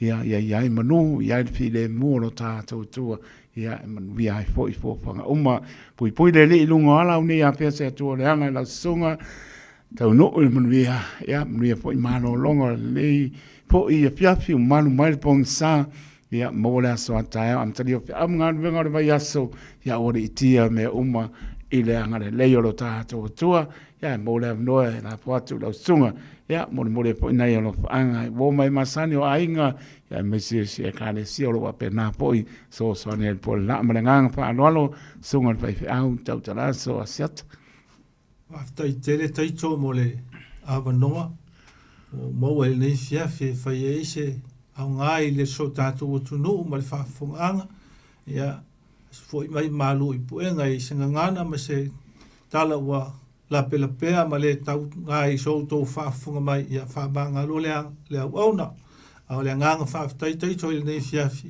ia fo ia le vi inga walawa ia I tātou e whaaftai mo le awanoa o whaungai nei se whaatauwa ia vi ia I le atua e moli le nganga whaaftai tele I le nei tuaso ia I sia mātou au lotu o le asul le nei o le asa le nei na whamanatu I nei le atuanga o le tausanga talo na mātou o sewhengainga ma le uso a whaiwhiau le suma ia le ota ma le whaletua ia fo ia le vi inga I le atua whaaftai fo I tāpo inga na I tina mātutua o sia mātou au lotu ia I mesi fo I o nei tamā ia ma le o lava I nei whanau ma le fo I le nganga fia ma le nganga whaafta ia e le tua ia o le aso na nafi sa whaaman longa I nai le whai ungo o sio ua fine ia I renei a siata tia I Marek Samoa ia alofa te le atu ia te oe le fine ia anga le leifo ia te o lua ma le ainga ia I fo I le whaamanianga le tua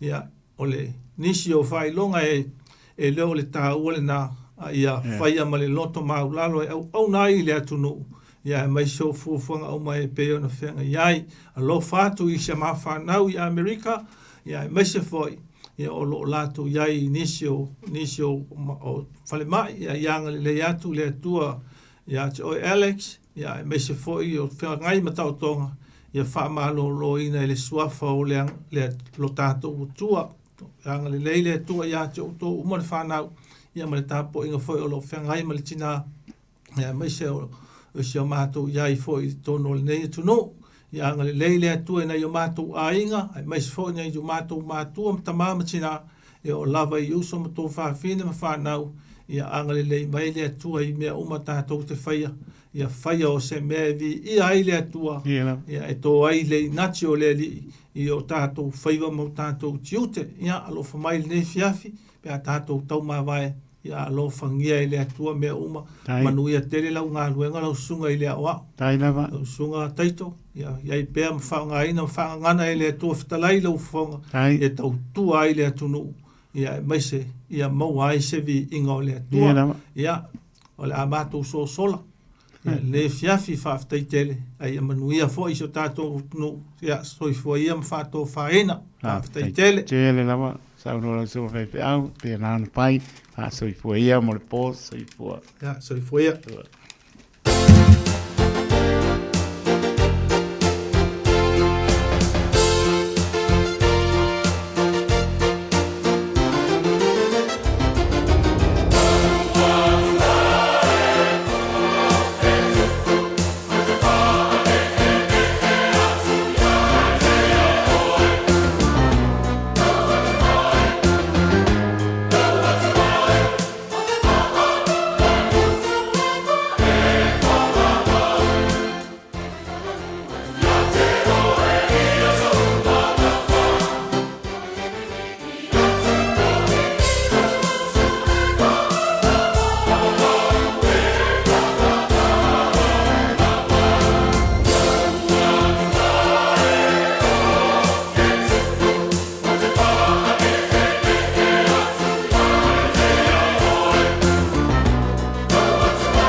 Sipong Maria Kanana Po Theological Seminary. Mai Kanana Po America Samoa ina ua tulai maritato taivia le ua fitu minute wa te aile tulai fitu ile tautua de Radio Samoa lima i vatoru a mo manatu o lo manuian mano tato tunu ya mese o lo pasonga ne fiafi ya pole sa so fitu me wa ono to fata lo fa to ai le nganga fa no lo moto malawa na toro tato tunu au ki lani mano tu tua oi o tunu o mamau te lava ma puta mai ai mai ma mai lo fanta wa to yo foro pon pata lo fa taito le nganga fa lo ya ma lo fa tu ma lo le pale ma lo fo mi ene li o mai ata po inga lo na sa pa ia ta tonu sa pa pena ona pa mlianga pe tato pa mlianga nai le ma sa lo elo to so ifua sa mai lo tato tua ya me so le fanga ino lo to so ifua mo tato vola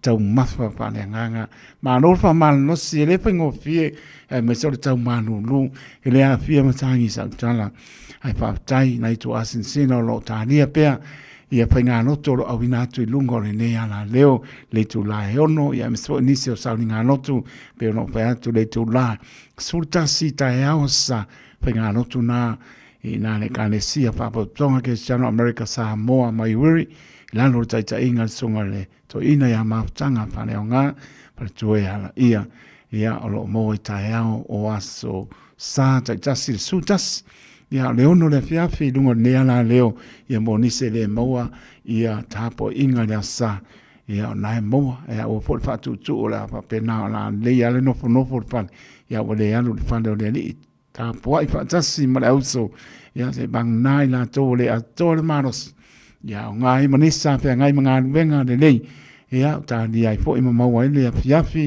ia porta au fo le tu la sutasi tanto saulinga no tu na lo mau ai lunga le YouTube ia ma lunga le ala le le tu la ho no le fiafi ai pa manosi a malosi tapo ina ne aso mano lo file mula ia umuna amela utalanga pese tau langa vi inga ia ma vi ia i pelo tato tua i te ai fa vai le mano luta pena la ia mese fo le anga ia tu au dia le aso antaya amta dia fo leo tiute mfaivo ngā wengo bana au le li tato te ngā nue ai fa malosi tapo inga le aso ia mese la upenga le wengo tutufia le tua lo fa penano folo le tana le lei ai e so ke riso i ola ni nganga mo i molon malofa tai pa nia neri pa dalo batu le fionga ya pepe piliani man patua ya San Masina man no foalo i o tara pa tai ma mai pena po le tinaya ta ele to le pa li pele ma putsa mai mala ainga i Australia ia patua ya Teresa Eliams on to atina lo ma putsa mai Teresa Eliams on to atina pa tai pa ilangi peres ia ma lola wan ma puto mai ia vi ele ri ona e manuia pena po ia ro peta pele masina pa tai tele la mora fanga ma lo le ma puto mai ia pena po ia sila lo ma puto mai le civic admin ia ma lo nga lu ni aso lo fatena tu manuia fai bole fiafi ia bel so fa ma lo ta to ri o yeso ke riso pata lo fa twai so mo tanga se mo to malawa lo fata o to lia le mamano le atunu na yo tato te ma na yo tato tina o uso matua papin se lo manai pana witi ngase o tino ele pengo fie ya taritonu o lo fata o tua e te mano lo ai o api tampa nta ngase mo ai le tino awoni fa vai lau talo pe tasi pe lua ni upu tau ngangi atu ai lungo lo muenga mauta ngase mauta malawa lo ita otoi ma ai le lofo le li ua fafo fonga le li i lau tatalo a lofo ngia le li si le fia ia au kilan manu tutua oi so se mauta ngase o atu nu e mau ia ngane leilo tato tua o ia lamba le fo ma lana pa mano longa pa iatu pa iane pa ifo mauano tato manos tato te ao ngā mo ia malon pingano tau ia pe senga o bi ingano tato tua fai ma bai malu ai ta oto ai o tingai lungo ro mo a lofa te atu proclame moto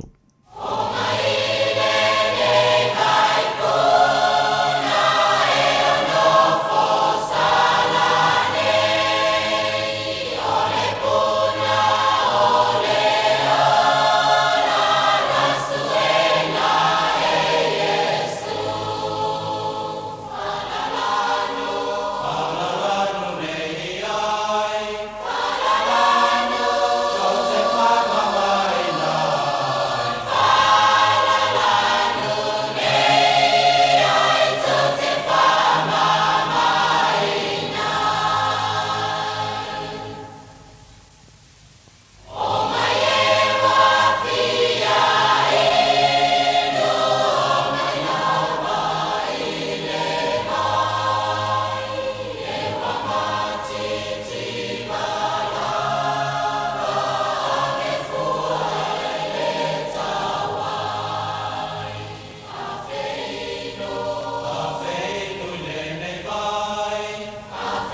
Le ale ia tau si mai se pong mani o le anga papaya onga. Mai si o tātou tono i Samoa pa mai atu ai le tātou Paul Klame o asia singa i maotanga ngase la po i atu le fo mai si le fia ia me oma tangi atu bala au atu tani mai o ia i lona lofa malona fa maoni lana fa mano longa e pa i atu pa i ane o na mole o na manos tātou te au ngā mo ia malona pili ngalo lofa tua e te malo loai. Loa spulu wanu minuta wa te aile tu lai fitu lau talatu tātou leina pe o moa ni aso i fua i fifa amunia ne so na o amnor tātou leina nungan apia po linga ia papenga po le tātou emaili le YouTube channel i oe pe apapea o iei ni aso i fua. Hanga e tu le tu lai manu tātou proklame toi whaalola leo lua i alofa tāne tu lai spulu man manore pomoni tau lunga stau tua le ona pātau waa i le ne poi pō ia tari tono o lo munuia lama le malu si o tātou tano alofa te le atu. Mai si o tātou tua asina sina ia iai wha mana o longa le li mā pana a au le li pa i atu i ate o tō e le pengo fie tātou fō launga mo tō tu asin sina le malu lo au le alofa o le li i e wha maoni o lana wha mano longa o fiti ai o tō tātou uma mawara tātou manosi e fō lau ai maia ia tātou au ngā mo ia malon pin ngalo alofa te le atu manuia le whasanga mano le aturu la tō i lungo le ala au le wha ngā ina le telefoni o le tu ua lalo e leo se pātou nunga ai pule le tāmara lo matua ai tu alalo pele radio Samoa i o e tele o ni whaala lave tu tupu mai o ta ua i lo pili ngalo o telefoni ai ngalo whaala lave o lo ave sio a inga i lungo ala e matautia i o e tupu mai whaala lave whaanoa noa i tato e leile mroa miti tulo i ai leanga le to i fo i mai pe o nā leli lifa i pere tau tua le radio Samoa mtu o lalo mo tato uma Ioi, awore pa o ngai na telefoni pa o tia i maota malawa sa o loto o le tani o telefoni. Ta awore lonu le mole pasia mo li e mo toa po amala e po ina sa o tamatau po ina sa o langa male. Tu langa fuala o pasa ina o le ama o ona o lopa pe na o fia wa ia nisi lungo le ala ia malato le mana tunastu o mo li la uo ia. Ia e tuli atua le sa o ta ua o ina. Le la male lonu le mo ia sila tamatau malanga vale ia saunga le mo ia sila to ala la me mata mai kaunga ia ai mu mai ia sililo patali se to e mo mori la me mata ta ole pa i lo pe tato o tato sa bani tu la fono lungo le ala tele fa i lo mai tato ia malanga fa no e manuia la to lungo ala atu i to mauta malawa o le o mai asa ni ngano tsa ia ne aso ma ne afia pa mria le ni ma matu pa ma lo ma pa tai e le pa ma no losi ai ta po inga anu fia la ia tau no mo ta mala ta pe nai po le o ma no longa sa uni ai po le o nga wenga le nava yaso i le lofa maranga le lo ta to tua ana wa no ta to le na pa sai pa ta lo pa tu pa tu ya se lina si osi ma le no fo alo yo tara ma lo fa tai tano fai o tina ya leanga opu to muli pa tai te le lava lo ma puta mai ne pia mona inga pa tai leanga opu to muli pa pa u ko o po sa mo to fo i mai i New Zealand ya ko waku ya Australia ya lo ma puta mai pe pa lo pa te atu leanga opu to muli mai inga pa tai ma puta mai ne pia ria ina to ya no e mamao pe po ya te ro nei Vano tu sai le li so tato mnuia.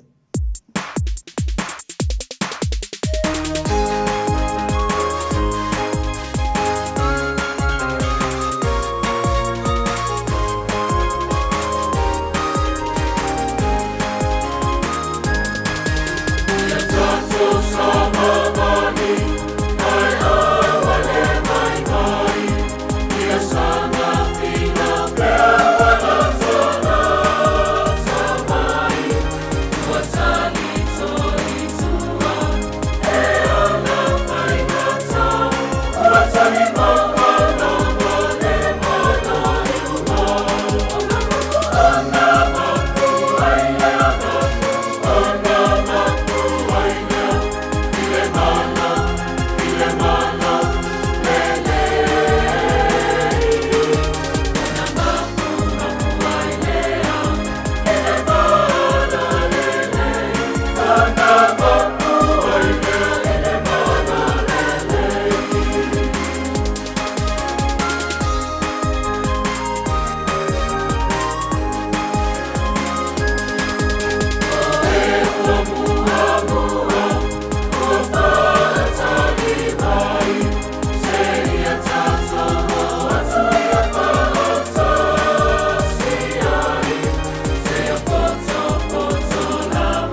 Ia tātou whawhetai I le atua. E ka le sia papa tonga ke siana Samoa, mai le whianga sili mo tele sa pai. Ina ua tau lai mara tātou taimi 5 minute o na tāna o le tu lai. Valu tātou anga e tu enere por klame toi paolola le ulua I alofa. Ka alofa atu le partu ia se Elina, se Osi, ma le no Foano I Stamaki. Tina ia leanga opto o muli pa te tele lawa tina mo pa mlianga lo pa tele atu ia pena po ia le fiu talamoni pa te tele lawa le fiu talamoni ma le ainga ma pa mai I le po I vanga le fiafi mai na tau malama ma puta mai lunga le apia po linga ma lunga le YouTube channel alo pa tele atu au kilani manu tu a oyo atu no e mamau ia alofa le li ima bailo tusa pe alo tato muria mai ona alofa bala ino fuanga ya le pomoni ai le tu la fo ia loto soifua mo tato vola famnia pe le tu le tato fo longa ni fo I tau sanga lu ono le tato ya le sofito me po le sala sofito me lu ono ya msanga bi ia le li wai uta po inga ele ne fo ia sa pa ia lana fio ulfane lana fa nau fa tutua ia matato si o vi inga fa manu ma fa tai ia matato fa fo yo lona vi inga wono me matsau fo yatu yate ia o mesil sili na te sau nia lo to soi fua mo tato wola tu mau pe ile tua lona lava vi inga ele noa leo tape na mai sunga to ina fiu kuini ta ala pe po sunga to ina to ala mana fotu fa o no o le tātou poroklame toi whaolaola le urua I alofa. Si mai alofa ponga Samoa.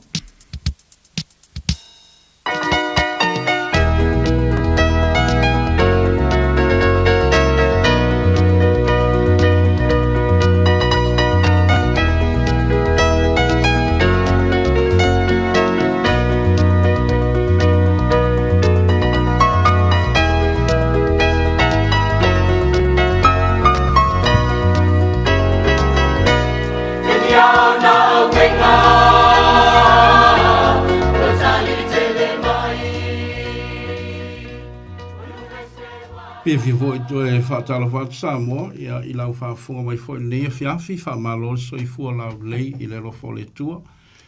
Te tunu lava I olo maua si tātua tunu, ia se asu sa manaia ma le whaamnianga le tua.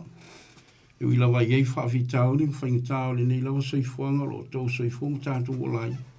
E te tununga lo alofa mai lava le tua. Fe soa soni mai ia, ta pena fo ile tua au ala tātou te maua ile fi le mu. A vea le whaatau wa ile ni fia whai ma fonga tau moli le tātou pol kalami.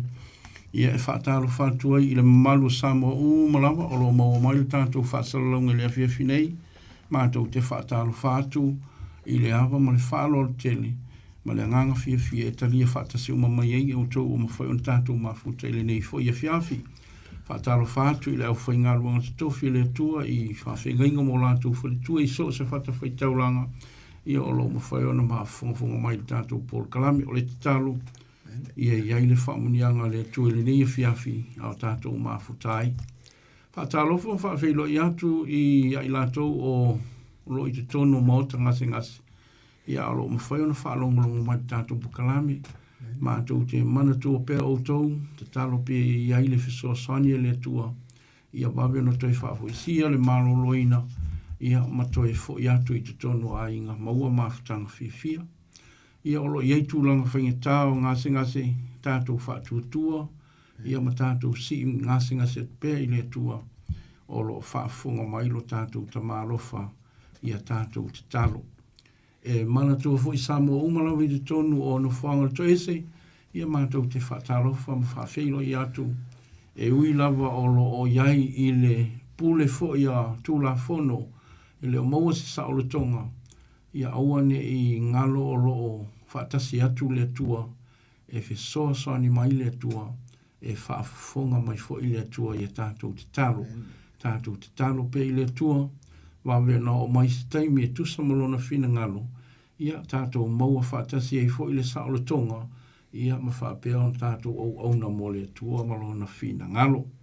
Whaatoa fo I le whaatalofa le nei fiafi, ia i le tātou matanga luenga po le leitio nei, ia o lo vea i le sunga ia teito ma sui o le nei leitio ia mātou te au auna tupea ia fiafi o sa teitasi, ia ua lava ia le tau mole mole ina o fe au wha le anganga, o a fionga pa ia le atua, ia o ni vi inga, ia maise o tātou te talo, ina ia maulunga le vi inga le atua, ia wha manuia mai fo i le atua ia i tātou uma.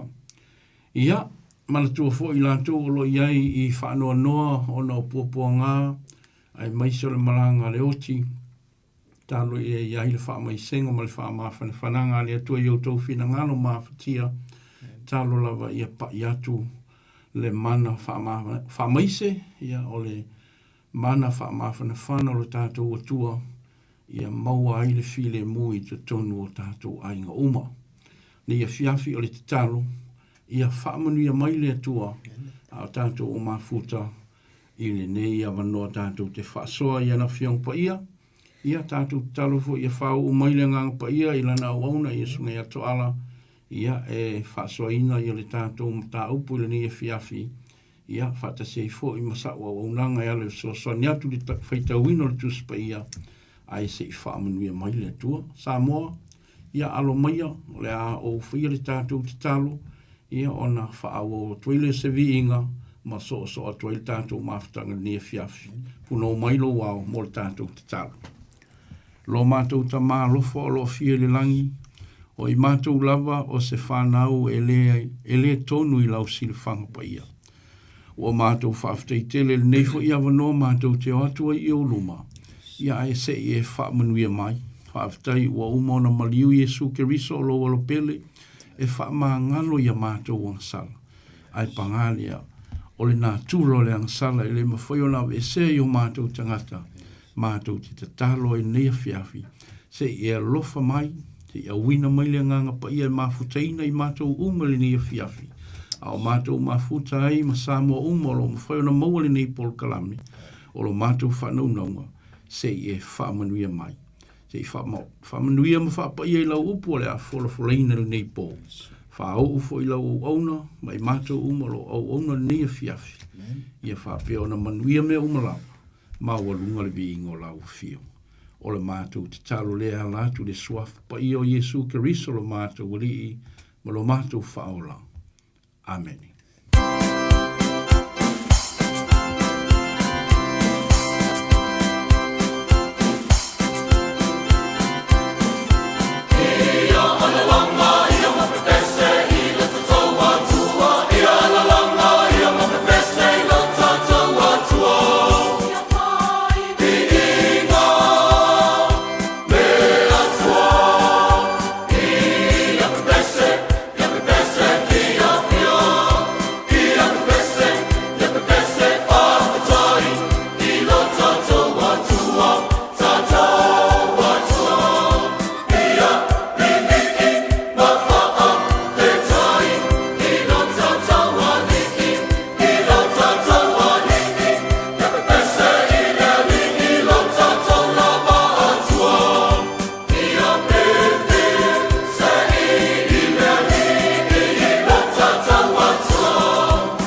ele te tonunga sa mo lo tātou vi inga whaatasi lea. Ia e le la lanu lea lofo le tui sa tātou tala. E le a ue le lava fo ile ngangana le tangata angasala. Tātou te pati patia e pēr. Ma tātou whaatonga ma mate atua i pēr. I le na mua ia lofa mai. Ia evi ia le atua i nei tau langa pese. Whaamanuina ma whaatele i pēle vi inga o le atua. Manatua leo pa maea o na o atu fo ili whaafelo inga ni usau au nei lo tau pa ia malo tau ma malu sa moa ia i vaenga ese o le lalulangi o maua mele tātou whaasoa ia i le nei fo ia sa me se fo ia o i fonga ma tāpua inga i le malama o mo atu i tāpua inga i malu ese ia vi ia le atua li fita i tunga o sunga pa ula u whainga ruenga tofi ia o se mātou vaenga ne nea fiafi na ona toi wha o popo atili ai eli tanto nunga ua manuia ma susu uu ia ai ma finangalo le upu wha wina le tua ie na lava atu i tāpo inga ia e mō pā anga fo i ele umwhai ona toi maua le mahalosi e ngai atua i manu ia o le awa noa le lei nei tātou te mafuta i pēr ma abato i pia momo o ngā lofa o le tātou pokalame o le toi wha o la ola le rua i alofa mo o tau o mātua o iai mai wha umi ma mai tū mau ia ma ua wha tū ngā tāwa i ani se wha mitalang ia i vāengo i tū tino wa fia i le soifua matua ma mai tū mau o le nei o langa o lo iai pele loto e fia wha longo pe ia fionga pa ia le tua ia ua maua tu fo i le sa maona hinati wha le nganga ia o lo tātou woso na i whaiva ma au o le vai aso o le a ngafua nei. Ia o nei whai latu la fiafi na o na whao popo atili se vaenga fo i o fionga mana le tua whao ngā ina fo i ni soa whai taupo ni parakalafo le ama au maia ia e te talo ia ngā lue le ngā whita lai o le tua i lau wha funga maua sa moa ina ia a veo se wha manuanga o se wha marosi au, a veo se vai mata wha le nganga o se vai manua wha le tino, ia i mai malu i tau o le olanga lo lulu ina ai, le soifua i le tino le mafo whau ma le nganga. Wha whiro a i wha pitoa i le ai ngā tua le tamale alo ma le nganga sa, ia i manuia i lau wha fonga, ma le maa ua tau mu whai wha tau waa, wai ngā lue fo i sa tani a ve sei tātou i le winga lilo o fionga pa ia le tua. Ia o le netu la fiafi o se tusi ma le whenga ingo fōu, o le tusi o le lua le Timoteo, tusi le apostolo Paulo, po le whaiwhi au Paulo i lona tali wha le nganga o Timoteo, le lua Timoteo lona mata upu mua mua. Au lona whai upu mua mua i wha ngata le whai upu e sefuru ma le lua, le ole a maa whai tawina, ia oto mai fōi, ia ni nota po o ni elemeni i ila mai a fionga pa ia le tua, ia e fesoasoani i la tātou sāwalinga i le nei o langa wha le tino. Tusi o le lua le Timoteo lona mata upu mua lona whai upu mua e whaangata mai le whai upu se furu ma le lua le ama whita wina whe lafolafoa iai. Tālo fo ia whai ele o ila utusi pa ia o tau mātua soifua mātutua a whai whai na ua umana tua e le atali i ma le awhine i lau telefoni. Ia ianga le lei le atua i lau wha fonga. O awhionga pa ia le atua o le autu po le wha tō muanga o le tusi leo le lua le Timoteo lo mta upu mua o lo wha autuina wha penei o le alofa o Paulo ia Timoteo wa poa i atu ia te ia o le alofa o Paulo ia Timoteo wa poa i atu ia te ia o awhionga pa ia le tua o au o Paulo o le apostolo Jesu Keriso i le fina ngalo le tua ina ia fola ina le ola o loo ia Keriso Jesu. O la utusili ne ia Timoteo lo ua tali peli, ia te oele alofa tuno, ma le alofa, ma le manuia mai le atua le tama, a toma Keriso Jesu lo tātou wali. O te whaafetai atu i le atua, o le o te au auna iai ma le loto fua te ifo, ua mama, pei ona maua mai o utupunga, ina ua o mana tua o e le au noa ia u whaatonga i le pō ma le au. O lo o whanau nau e wheiloa i maoi, o wā ua o manatu i oulo i mata, ina ia tumua i au i le oli oli. Ua o mana tua le whaatua wha maoni ua ia te oe.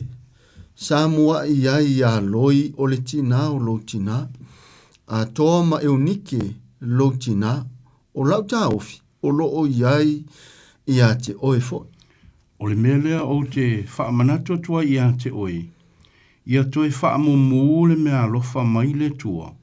O lo ia te oe lea i le whae e atu o ulima. Awa o te fo ina mai. Awa ua le fo ina mai e le tua ia te tātou le angangai matau ai. A o le angangai wha ma losi ai. Ma lofa ai. Ma mawhau fau tonu ai. O le nei, au ai te maa i le mori mau i lo tātou wali.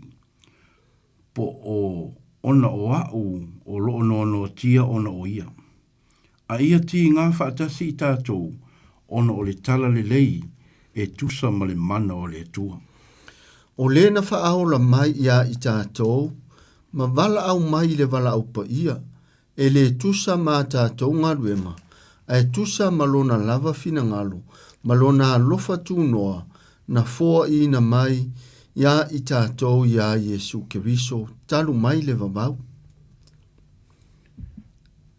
O le mea lea, ua tinga ina iau, i ia mea.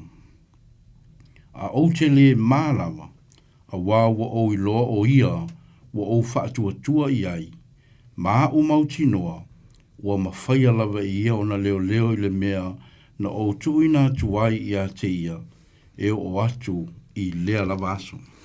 Ia whaamaru ruatu tō whaafonga sa mo atono leo ua misi le whai upo se furu ma le whai upo sumantasi ia leo lau toi vitawina whai upo se furu ia on toi vitawina le fiu le upo sumantasi ia leo ufai tau a toi fiu whai upo muli suma lua ua misi le whai upo se furu ma le sumantasi a ua whaailoa mai nei i le whaalia mai o lo tātou whaolo Yesu Keriso o le ua whaaumatia lava le oti a o le ola ma le lei uvale ua whaamala malamaina mai lea e ia i le tala le lei.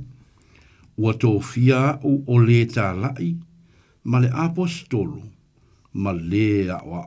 Ma le whai upo sifunu ma le lua. O le mea lea ua tinga aina iau, ia mea, a o te le mālawa, a wā ua o ilo o ia, ua o whaatua tua iai, ua o mautino foi, ua mawhaia lava e ia o na leo leo, i le mea na ia tuina mai ai ia te au, e o atu i lea lava asu. Whaamanuia tere mai le atua ele le whaita wina o na fionga o upu mai le fufonga Iova. Ia e tūlanga ese fo ile tala noanga o lo whaasoa atua ia Paulo i. E pe o se tau lea tau tua mata vela. Pe a whaatusa i le tau lea e whaamoe e se ta mama se tina e whaamoe ina fo i. E se fio anga wae mo i lava to o tele tau le ai tau le lea e se lava le vai oso se tu lo e fa moe lava ia tama matu tu fo yo lo va ia le tu pa ma lo si to no ainga no mai ka le sia tai fa pena se la ngona le lo o matua mo moli to ile tusi e ui o lo o matua a fia la ngona o le au ona le tua ona ua loka ma sai tia ona au to no fa le pui ai le mo foi no tia ele upo le tua i lona fonga e failo atu le apo inga ia Paulo e pei o se uso pele ia te ia le la tatu te va ile mautinoanga o le tala no atu Paulo ele o fai ngofi wai se ona to mo ni ia no o lo ia to tono le to ese po sa moi fale pui fo ia tatu sa vai ma fale pui upo ia ma fale pui fo ni tu no tatu o mo wai o elo fa fonga mai fo i wai ma America Australia ma New Zealand ma tu moto le Pacific on fait lava le lalo lango e ma o me tatu fa so e te alu lo le fale pui nei e le to ma fai au ne ise me tasi te fatanga ina e o al telefoni pe o atu fo yo tau a inga e asi o le fale pui e matua te lese te taimi asi ai ma fai vaenga fo ia vaenga lo au ona le fale pui siaki a topi ni mena na tu e tau a inga yo atu e asi o lato whanau ma tina fo yo atu e asi lato taito luolo i fale pui au te whawhetai le ava noa na tui na atu e le atua i lana au ona na matua le iai se fefe pe matau Paulo i le whaailoa atu le tala le lei i lona peni ina lea ma momoli atu inisi na asiasi atu i ate ia o iai o ia i totonu o le fale pui pui ama natu lai uputau a mata Paulo lo fa manatu ai Paulo o ia o Paulo e le o avatu le tusi e se fa ino ofisilia Timoteo o le lima tusi lea pole a tusi male falling on mai o le tusi masani lea Paulo ya wa utatu wa ile tele utangata wala to kopi ina tusi isi masainis ya wa tele na lusi tama o ingonisi ini saini se po ni tusi tala pepelo fa ole ono ole so i fuama le ola fa falling ole ala na amata upo Paulo o Paulo o le apostolo Yesu Keriso ile fina ngalo le tua ina ia fola ina le ola o loo ya Yesu Keriso. Le matua saini a Paulo ila na tusi e wha maonia atu ia Timoteo ina ia awane e se masalo ono o le ua leto i maua se la fisanga inga o le fisanga inga le i fofonga ia po le face to face a o le ua fa fisanga i ma upua lofa i le taimi e tatau i ma le atua. Le matua mo modi atu le fe au la patai ma le fe au fa fangu ole au na le atu po le fe au lo itono fa le pui le ua fa manatu atu e ala ia Timoteo ina ia fola ina le ola lo ia Yesu Keriso e sele tangata ya nganga le tala le lei ma le fe au fola le atu fa manatu atu ia vea o Timoteo o lo usuiva ia inga ma e kale si sa masani ona asi e Paulo fatasi fo i malana ono Timoteo le fai upula e lua o lo fa pea to i fo le tusi ma ona so fa i tau lo to e fofonga ina e Paulo fai upe lua o la tusi le ne ia Timoteo lo watali pele ia te oe le alofa tu noa ma le alofa ma le manuia mai le atua le tama atoa ma Yesu Keriso lo tatou ali e matua ma nino ale fe au o le fe au lo matua mo moli atu mai le loto atoa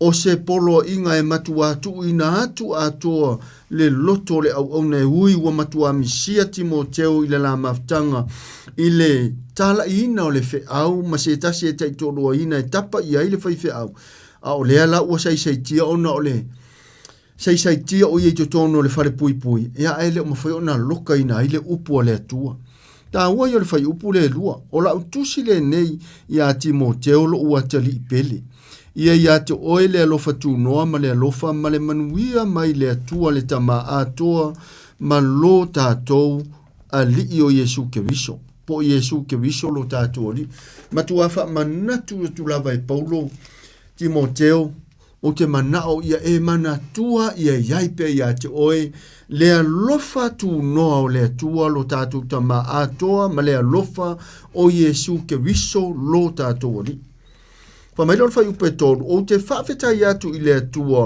o le o te au auna i ai ma le loto fuatia ifo ua mama pei ona maua mai o tupunga ina ua o mana tua o e le au noa ia whaatonga i le pō ma le au e le ngata o le tusi o lapta inga o le pia fōringo se Thanksgiving o lo matua a vatu o le loto ma le anganga whawhetai o le au auna le atua ia Paulo e atangia i le amatanga o le fai upule tolu o te whaafetai atu i le atua o le o te au auna i ai ma le loto fua tia ifo ua mama pei ona maua mai o tupunga ina ua o mana tua o e le au noa i a ufa atonga i le pō ma le au o le tangata o le ufa amatala atu i lo natali i wha le anganga le au wala e manu wia aila na tala inga ona e tā lai ma le loto fuatia ifo mama i le atua. Ai meise foi o le ki ma le au penga malosi le o le manuia o le whaalupe ina o le afiongo pa ia le atua na ta ase ai Paulo i so o se afio anga ma so o se nuu ma se e kalesia ma se ainga ma se tangata e le i tuu au noa ina i e Paulo le upu le atua i le tā lai ma matua mo moli le aima le loto tangata whaalong. A o le whai mai o le ki a Timoteo le manuia o nei mea oma, o le tatalo, e le na o se taimi, ai wha mai, le whai unga leo le whai upu e tonu, wha atonga i le ao ma le pō.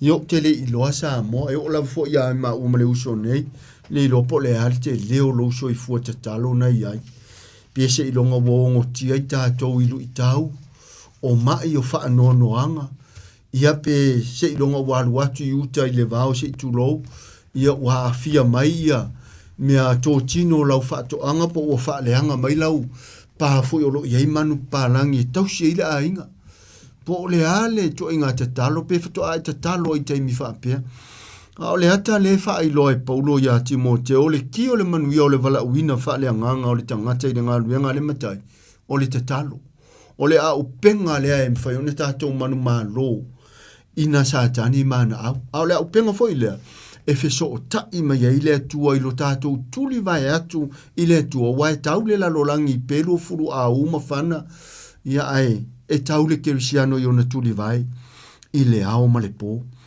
Whaafonga la i iso vaenga i o le tusi leo le a whaita wina i le whai upe, whaamar whai upe lima e le usa au nei. O lo whaanau nau e whei loa i maoe o a ua o manatu i o loi mata ina ia tumua i au i le oli oli. O leo o tātou wawa i ai le ua manatu ai e sele maana i o upu. Tu sa o lai ua toe whafangu ai e ta'ua tua i Paulo i a Timoteo. I le o ata maa i a te au Timoteo le taimi malingi ai o loi mata i le tātala inga. Le alto e wha manatu i le whai upu le wha. O lo o wha nau nau e wha ai loa e whai loa i maoe. A wā ua o manatu i o loi mata ina ia tumua i au i le oli oli. O nisi taimi e tātou te wa ia lo se tangata e o lo wha no noa mamalingi loi mata e tātou te tu fesili apo le alma fua angole le loi fonga masaa ma le loi fonga malingi. Ia au Paulo o leo ato maa natu i loi mata o le tangata leo Timoteo ona o le tangata e nau le upu a le atua. Le ala e wha manatu vai fo i mo i tātou. Ia lo tātou loi mata e malingi pea pea o na tātou langona ina le wha unga mana le anganga pa ia o le atua mo i tātou. E a tātou mamau fo i ma le atua. O se isi nao vaenga o le tusi la pata i leo le a tātou o te le whai upu le lima. E le ngata utai wha manatua i e Paulo i a Timoteo lona manatua ina o le taimi e malingi e ona loi mata i taimi la te wha soa ai ma taimi e fola le upu o le atua. Ma taimi e uru ma tā folau i le upu o le atua i le loto lana au ono Timoteo. A ua ia ile mea le ua toi tusi wha taua nau atua i lama ua puri nau atu le loto le whaife au. E maa ua la le whai upu e lima. Usi la lau wha afonga le whai upu e lima. Ua o mana tua le wha tua wha maoni ua ia te oi. Samoa i ai ia loi o le tina o lo tina. A toa ma eunike lo tina. I lau tā ofi o lo ia te oi fo. O le ua tātou wha ai le lui. O le whai upu le lima. Ma le whai upu e whale na o whitawina. E fōlinga ua maa ua e le whaife au. Ua le tutusa Timoteo ma le taimi sa lama futai. O le ala leo le tusi wha mamai. Ma le tusi wha le whaife au alofa moni. I lo na uso au auna. A o se tusi se tai o se ainga i se ata li moni. E ui ele o se ata li moni o se uo mamai ua wha lupe o le ata li wha le anganga. Ai le ila le ua maua e Paulo au iei tutono whare pui le ua tupu ila na au ono Timoteo. E a fuala le whai upu e lima. Wa o mana tua le wha tua wha maoni ua ia te oe. Samua iai ia loi o le tina o lo tina. A toma e unike lo tina. O lau ta ofi o loo ia te oe fo. Ma nei e o le ua au mai e Paulo le wha manatu Timoteo. O le mea lofa na fua mai lo grandma. Le tina o lo tina le lo matua o euniki a o loi. Le ala wha mai whamatalanga le whaife au. O le manuia nasa i le tina o lo tina po o lo grandma. Le ana si sina ifo ma wha asoa ifo le anganga pa ia. Le a fo isa iai Timoteo i lo tina moni lava o euniki. O na whai mai leo le whai unga o le whai upuna e lima e se le tāua. Sa mua iai ia loi o le tina o lo tina a toma euniki e lo tina. O lau tā ofi. O loo ia te oe fo. o i le tātou te maua i fōringa mai ua tau iai le tau wha te ngese, ma le tau wha pai e, ma le whaiwhaianga po ua wha tuai, ono le manatu, e pe o le ua loka nei masai sei tia le whaiwhi au na wha lango i eima maua i le pawa e maa losi e ima tua i lunga ia timo te uma muni. Ai tātou wha longo la le moni o le, o sa o wha mtalanga wha ilo atu, le whai upu la e ono, tātou te ilo ai, ua tau au na iai le wha pala ma le wha pai e, usila lau wha fonga le whai upu e ono. O le mea lea o te wha manatua tu iai ia te oi. Ia to e wha mu le mea lofa mai le atua, o lo ia te oi lea, i le wha e atu o ulima. Lea la ua tātou ba ai atu iai. Ua tau au na whaatala le, i le whaamanianga o le wha e atu o lima. Ia ele se ase au na tupu mere i motu i sae. Te maua fo i le tusile ala apostolo Iakopo. Na e mai ia se ua fie ina pese ia se ua mai ia se ua tinga ina ina tatalo oi foi se ua mai a amito ina ma le suau fa e atu li moto ina fo ringa la ia pe ua tau tata ile mafau o Timoteo fo ile o langa sa ia mo le ata o ina ngalo le mea lofa le atua ona ua le ai le sa fisosoani ma losi ia Timoteo fa me fa pe ono o le mele o te fa manatu tua ia to oi ia toi fa mu le mea lofa mai le atua o lo o ia te oi le ile fa e atu o lima aro fa ta itai awane ingalo Timoteo le mea lofa na o fa e o lima ia te oi o te manatu e umatu lo taime umatu lo wa no Timoteo te tauna e fa ina se isi fo itangata mana tua fo le taimi na sola usulu ai e lia maru man no fo le ana ina ua fa longo atu le pe o se moiva vale ma se pepelo le fafine o yesa pela ina ua fa longo atu an latu ia apo mai se pela o kama pawa uma ia ngafasi o kia uma e lia fa longo le yesa pela ma kwa hika le fafine ia ma pele va valo fafine yo ngā kua ai fefe ima sola e lia rungo fo le anga ia nga fa ku o le ku ya e dia o le ala o me nga fa inga sa o la o ka penga diskanga kai ya le fa u le kanga nga ye la kai mi aka ko fefe ma ka ko fa pai ye ai de nga luenga o ku a o ko le ku ka ko o ngori ngi la lo lang o ngi ngalo ye ki o e le o ngi kanga ka le ku ka penga diskanga kai fa u su ye o mau pe a fa wa ka ko le manga ku le me lo fa fo i fu ale nganga sa fa e mai ai le o fa inga ruenga fa manguia ma fa au oi fa penga fo nga ka ko le ku nga kai e ke fa winga fo le isi o ai le ku mau ai pe le se ka se ku fa mau ia moli ka ko vala au winga i dungo ringi fu nga le fa mai fa u pe fiku a wa le fo ina mai le tu ya ti ta to le nga i mata oi a o le nga fa ma losi ai ma lofa ma fa tonu ai o le fai upu le fitu le ta oto ai le lo loto mo onga o le tusi lea a le fai fe au lo natali ona ia toi fo i mai e fa au le langa duenga e langa le ua sai tia o ia ai ia e alofa mai do ua tali Timoteo fa mai do fa mtalanga fai upu fitu a ua le fo ina mai e le tua ia te tatou le nganga e mata ua i o le winga le o le mata o le fefe le mai le tua le nganga ya te o ma tatu te pala ai pe tatu te fefe ai o le vaenga lo so mai ai a o le nganga e fa ma lo si ai ma lo fai ma fau tonu ai ese le ta o vaenga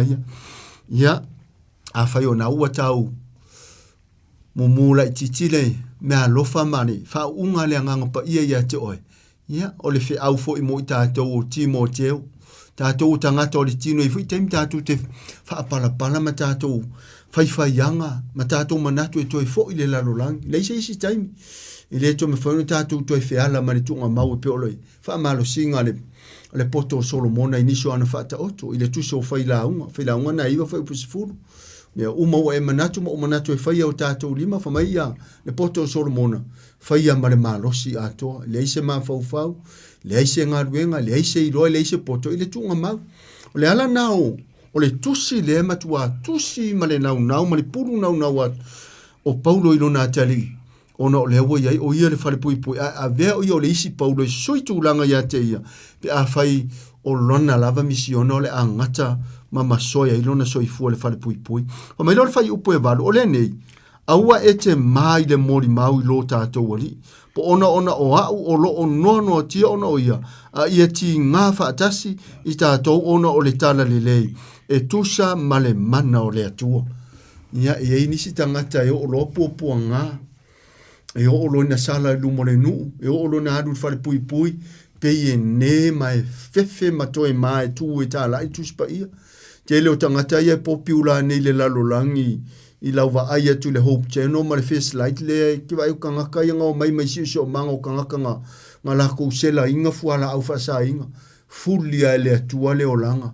kauria foi o Paulo le sa iai o longa ingo o Saulo saua o le ala le makwa esa le vala au ngō Saulo vala au ngā mai a Yesu pe a mauso wa vangoa mai whika winga leo le ngā ruenga na e rusuma le ono whai pasu tori su fasu lima le ala na tai ai ia Saulo saua le ala i tamaseko ai ia wha longo le uleo wha mai leo le wha mtalanga o hai ia oe siri na a Saulo wha mai le tala mai le ave fe au le atu o au Yesu le wa e saua mai e tea ai tu ia o ilunga vala au leo le atu ai ala i le angeru ia Anania sau e whaise te talo le nta talo ai ma to ulu ai mea peni una e toru aso leo loa e Saulo saua se mea li liu maa ma li Saulo wha sau noa ma le sasa i tangata o le atua avea ma Paulo o le tala li lei te le toi mawala i tusia a Paulo se taimina toi fo i aitua o le ua au maia le whai upo e valu ia a whai o nai e ile lo masi asi fo i te tūru mo tangata ma tau le leo le atua na mo i alofa mai a te oe le au whai loa e Paulo i lana tusi a Timoteo o te le mai mori mawatu i le tala li lei e ala ya ke wiso Yesu po ona o a le wono no tia mai po te le mai lava ta lai le fina ngalo le atua fa fonga la fai upo iwa tato wanga ia tu nei fai upo to toyo le tato fa so o le na fa ola mai ia i tato ma vala au mai i le vala au pa ia e le tusa ma o tato ngaluenga ai tusa ma lona lava fina ngalo ma lona alofa tūnoa ua fua ina mai ia i tātou ia Keriso Yesu talu mai le vavau. O le tā ua ia le ua o ale o onga o le tamao a inga o le tusile na avatu. Wa leva la na oti Timoteo wa leva fo ina malo lole au na le atua o Paulo. O le fe au mo i tātou o Timoteo fa le anganga. Ne ua au mai aile nei tusia o tātou langone ina fa atasi. Ile neia fiafi o le neia sa. O le na whaaola mai ia i tātou ma wala au mai i le wala au pa ia. E le tusa ma tātou ngā ruenga. Ai tusa malona lava fina ngalo. Malona lofa tūnoa na foa i na mai ia i tātou ia Yesu Keriso. Talu mai le vavau. O le alofa tūnoa o le atua i le o se alofa tūnoa. Fato ata pena ina uanga salama pa ule urua i tangata.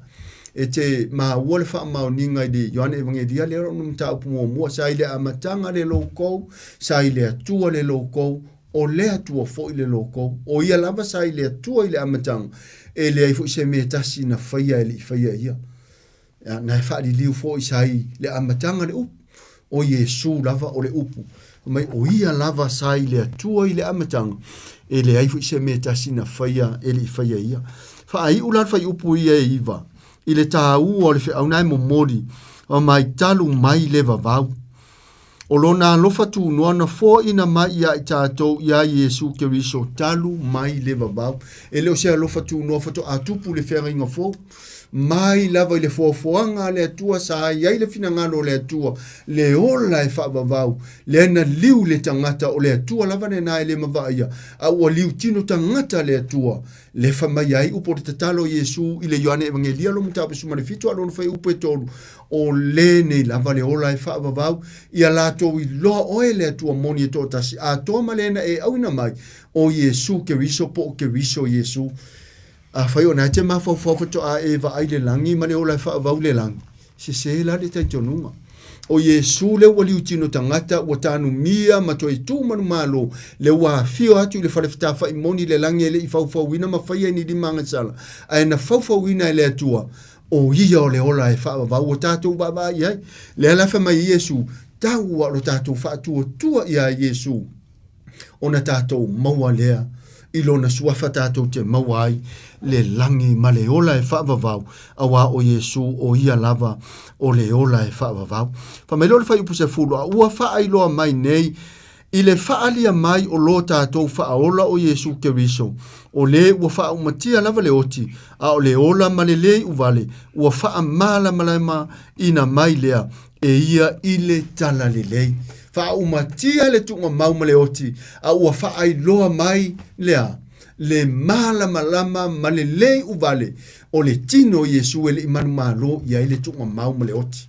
Tino pa ia aena ala ona na oti pe maliu Yesu langa ile ia fio mai Yesu ilana misiona ilona itua tua aena fio mai ilana misiona ile faa tua tua ana fio mai Yesu ilona tua tua ia o ai e pa ia e fano langa le fai e tātou i matanga sala o na tātou wola pe mawa ai le tua malona ai ngā tua le ua tātou wawa ai le tā ua o le wha soa ua wha ai loa mai nei i le wha alia mai o lo tātou wha aola o Yesu Keriso o le ua wha umatia lava le oti o le ola ma le lei uvale ua wha amala malama ina mai lea e ia i le tala lele, le tala lele, e a mata lava le tuspa ia, o ngā tutonu tuspa ia, toi whaai o le tuspa ia, i le tala lele, o le good news, o Yesu, o ia o le tala lele. A tato anga, ia tu lai toi whai upe lua, e usi lau whaafonga, o whai tawina, whai upe sumale tasi, ma le whai upe sumale lua. Ua tō fia ai au o le tā lai, ma le apostolo, ma le o inu ese, o le mea lea, o tinga ina iau i ia mea, a o te le mālawa, a wā ua au iloa, o ia ua au whaatua iai, ma u mauti noa, ua mawhaia lava e ia ona leo i le mea na o tuina atu ai i a te ia, e o atu i lea lava aso. Amene, ni ia le atua. O le lava e, whaau wina le matango fio le lui, ma le tusi ya poapoa ai, ma le tusi whaaloto tele o na e fōringa mai ua tau vāea le loto o le atali i wha le anganga e a fua i nei whai upu i e whaadi ma maleon toi wha amumu, toi tutu ala ula mepa ma toi wha susuru me alofa le atua e le mawhainu toi tutu ina pe avesea le mana baola le atua pa e ta oto o le ise ola i le tunga mau o le au mai le whai upu muli e su tasi mai sumane lo wha mai ua tō fia ia o le tā lai ma le apostolo ma le o inu ese o le whi au le leo na o whai atu le na o mai le mita upu le lusu ma le ono o le tusi o ngā ruenga ai tū ia o i runga ma ua o tō fia o e whai ma baa maipu e alu e tā lai le whi au inu ese ai o Petelu e alu e tā lai le whi au ia i ta ngata mau solo o le whi ngai ngā le atu e le whai ngō fiela le alu o paulo inu ese le antato wa ai ni sio ana mori mau ni sio ana tusi fa mai na fa afia ona fitongia u maa na fa afia ona le anga u fo launga i lungo le vasa fa afia ona tau aia o tangata yo lo lava a inga se manua woti i tangata le anga mai na fai mai de ngadwen le fa tini na fa ipo sumale lua fa mai o le mele u tinga ai na ya ia mea a o te le malava Samoa a tato ye le fai unga o le fai upu muli o le tato fa so le ne tu la fefe fa loto tele ai o e o le Timoteo ma tato ma u fo le Timoteo fa le anga o le tusi lava mo o e toi fang mo toi fang ai tato o le lava e ta la ia e Paulo e ma mafa loa le upu le atua ma e solo muli e ma fuona o e ma i tangata ai fa mai Yesu o le mai ta la ia u luma o le lalolang e ma fo lona ta mai ta e ma fo Yesu e ta lona ingoi luma o lona ta ma ale wa mai fa i pusuma le lua o le muta anga o le tatou fa so e wi le uma ia ni se so fa i tau le tusi le fa i uma le fa i pusuma le valo muta upu le o le mo le lua Timoteo mo fa mai le fa i unga la le fa i poi e se furu ma le lua Awa ua o iloa o ia ua o whaatua iai. Ma u mautinoa ua mawhaia lava e ia ona leo i le mea na o tuu ina atu ai ia te oe e o atu lava i le aso. Pe o i le aso, le aso le whaali mai o Yesu Keriso.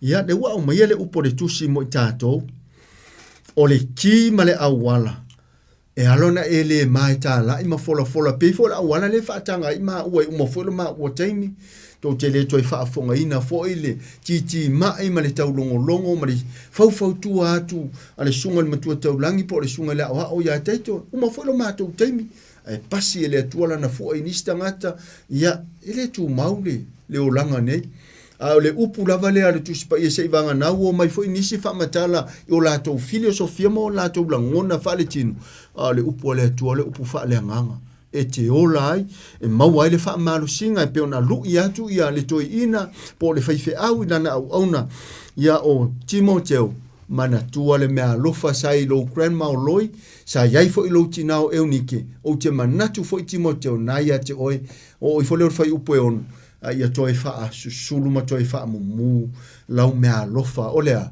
wha he e atu e lima, e peona o wha he e atu fo i wha au oe, mo le upu a le atua, le anga tātou te le toi tā lai, ma wha ai loa le upu a le atua, pe a ve sea le ola ma tātou iai le tunga mau. Ia, o le nase fe au pu mo i tātou, ai e alona mafu ona tātou wha atua tuai, ma tātou toi solo muri lo langa whaia ina, ona ua tātou wha le tino, ma ua tātou masias, e wha ai loa le suafa o le na mua ia lofa mai, pe o le au tu o le tātou wha soa, toi wha ola le urua ia lofa. Anga le leile atua a vese i nati wha le anganga o le neitu la fiafi, le tusi wha maalosi le whaife au no natali i wha le anganga o i tātou umalava, ia o le wha nau wha le anganga le atua, ai mo o mia se ta se fautua ina i tātou, pe a o na tātou la ngona lo tātou wha vai, lo tātou wha palapala ma le wha paipai e, ia po ona ua tātou toi masiasi, e tā la i le suafo Yesu, o le tātou te mawai, le langi ma le ola e whaavavau, o le na mua ia lofa mai mo i tātou. Whaamanuia le atua sa moa, i whaiva ma whi au le vai aso fau, ma lo longa fo re nei po, a inga ma wo o mai moa mai, tu li manu mata whae fia le lalo langi, alo lofa tele atu le leiti o sa mo au kilani nei, a lofa atu fo le tātou pokalame, ta talo i le atua a fina ngalo tātou toi maa futa ne nā fo iasu sa, o le whāna o sao ne nei masina, ia whaia le pule le atua, o ia tātou te wheilo iai, o le atua foi, e mauai maftanga mawhana, whamanu ia le atua i nea tātou whanau, toi fau sauni atu ia o onga, tau tua nā, ia na yo tātou ta mamati nā so i fua matutua, o le ele whaitaunga le vai atu i talo le tau o le vai aso maru ulu lava le nei mo i tātou i au kilani, mese la voka la istete ma Wellington ma nisio tuli manu o Australia, mese whaio a inga o wha longo mai ia i nisio vaenga o Wellington ma Clay Estete ia whapena ona ia ile putinga leo na yo tātou mātua fwoi mai olo ia i mai tū mau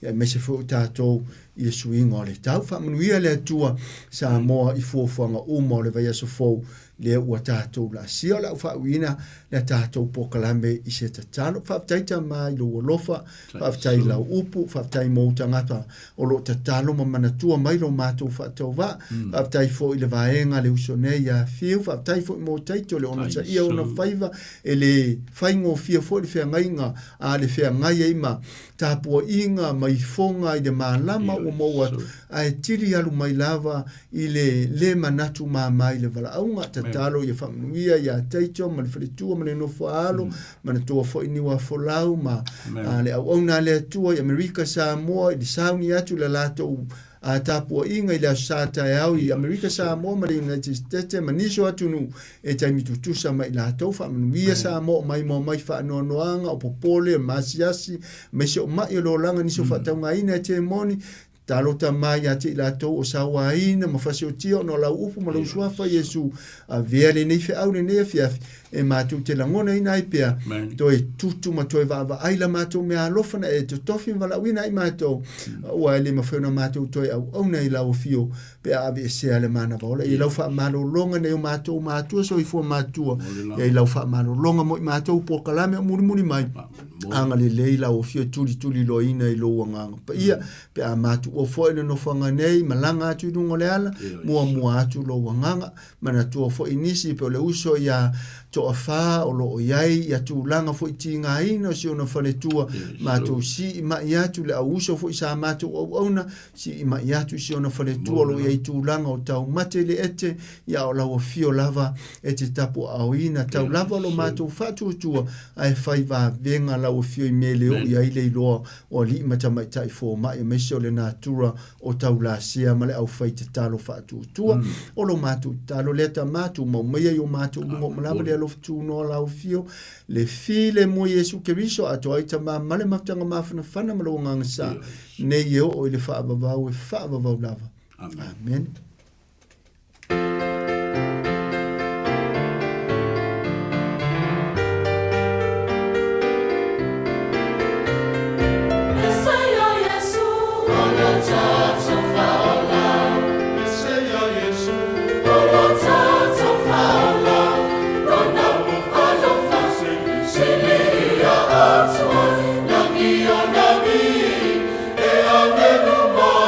Luna, oh yeah,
se ya Yesu.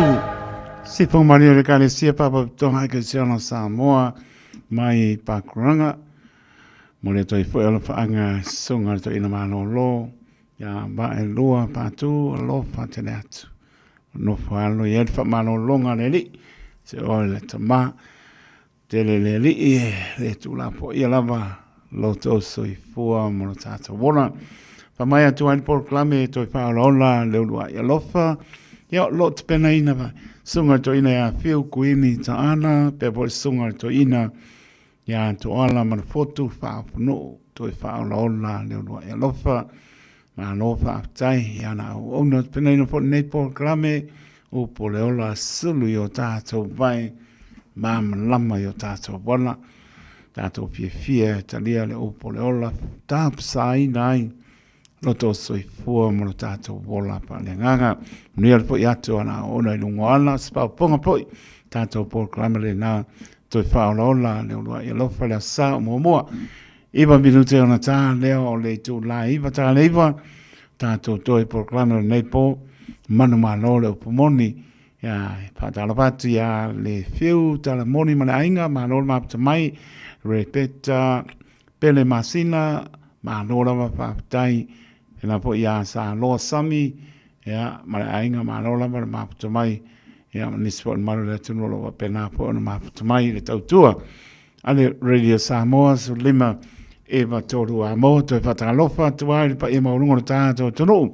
au kunani manu tu a oio atu e mau pe lava ma puta mai ai eu silfia tau tu ale radio Samoa su lima e batoru a mo tau tu mo e fitu aso le vai aso loas por fai tu la tartonu to e foi marita to tasi lima i batoru le nau to e pa fonga iai pe at Simon pa mo moe ia pa o wina lava ele Simon pa mo moe ia pensa lava i lungo ngan venga i la to ngan le po au kilani sipo ya pa mo le nau to e back to normal tato pe atsai ile pa fonga le malo tato so leo ta pena mai ia le sunga a pasta titi sal pe ma le pato ya tania tato por clame man malo le moni pe mai er tato vi ingale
malo i lunga si pokumani le kani si papa tonga ke sana Samoa ma le whianga pori mauta i la ua tulai marita so taimi wha mi rote o na tāna o le tulai wale o tāpen mai pasta titi sale pēr ma le tue hatani al tātou toi po klano le nei po manu mano le po monis mai alo pa ponga Samoa.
Worship you, Father. Hallelujah. Hallelujah. Hallelujah. Ngā tia lawa le whata wa au le tangata ta mā. Ngā tia le wha le tonu o mātou tangata.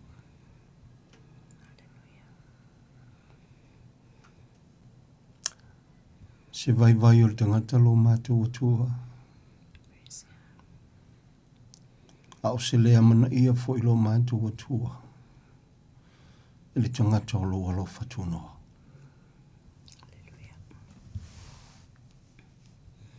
A tia lo mātou tama. E le stafu e lo sa tau lo Yesu Kiriso. Au si ti atu yo awalofa, si o mātou atunu pele o Samoa. Au tau talangia ma, tau alanga, mori mawina, lo alofa tu nola upumoni. E sinsidi o wala, sinsidi e se lo alofa tu noa. Lo finangalo lofa e whatau nuu, ai le loto le tangata. Ama moli atu le nganga whafteitele mai le loto e whamaulalo. Le ngata lo alofa tu noa. Whawhitai alo upu, whawhitai alo nganga ba ia. E ua me uma e le imali ufualo walpele. Olo ola lo ngalue lau upu moni. E la vea ina lava e manu malo, ina lava ola o soifua o nganga. O lo malo. Mo lawa fio. Nga tile whatau wa o mātou tangata. Wa una mawhau ngai ne tu sai malau wala au e tu sai malau wala whatuno. Malo pui pui a lau whanau o tangata i o alo whaiso se me o iai. He mesi sio mātou watunu pele o Samoa. Au tu wawanolo lava alo whatuno. Au ta ua le aso nei o le aso nei. O se whalongo i lo siu fofonga.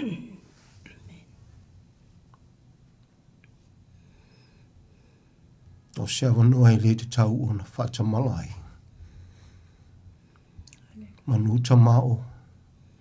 Tu ua wanoa belo walo whatunoa. Nei whaamha ale loto le tangata. Si ti hatu i ate o e meuma.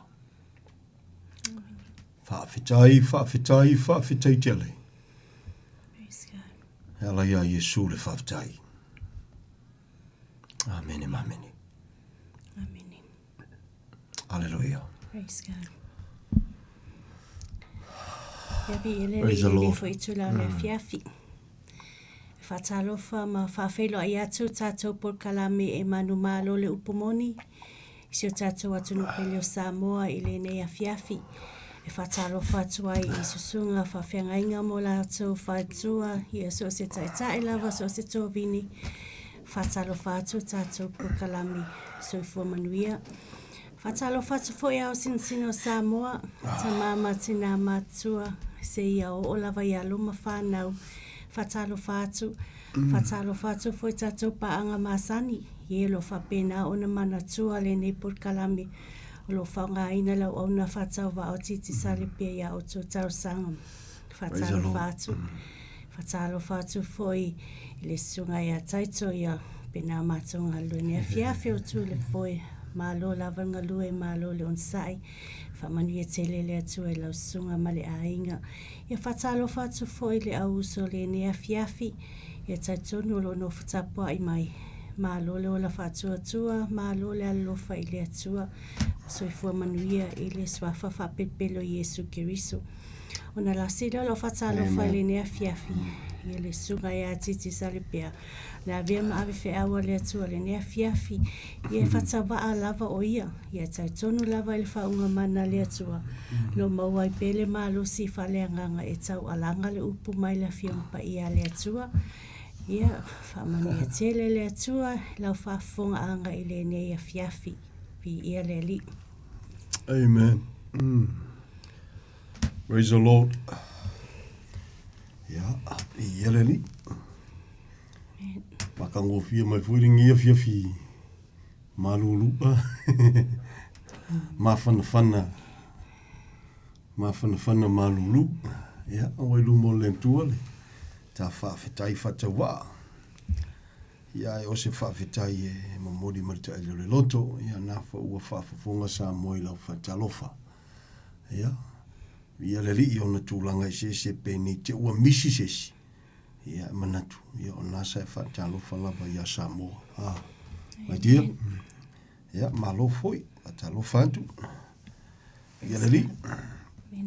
Atau mai tate mafuta I lungo o le polkalame. Ia ua nao ia wauna e whatawa au tātou ngata. Ia ua ia taltununga ua tawheinu le Somalia o le whamaoni o le tua. Ia Michel Somalia o lana upu. Ia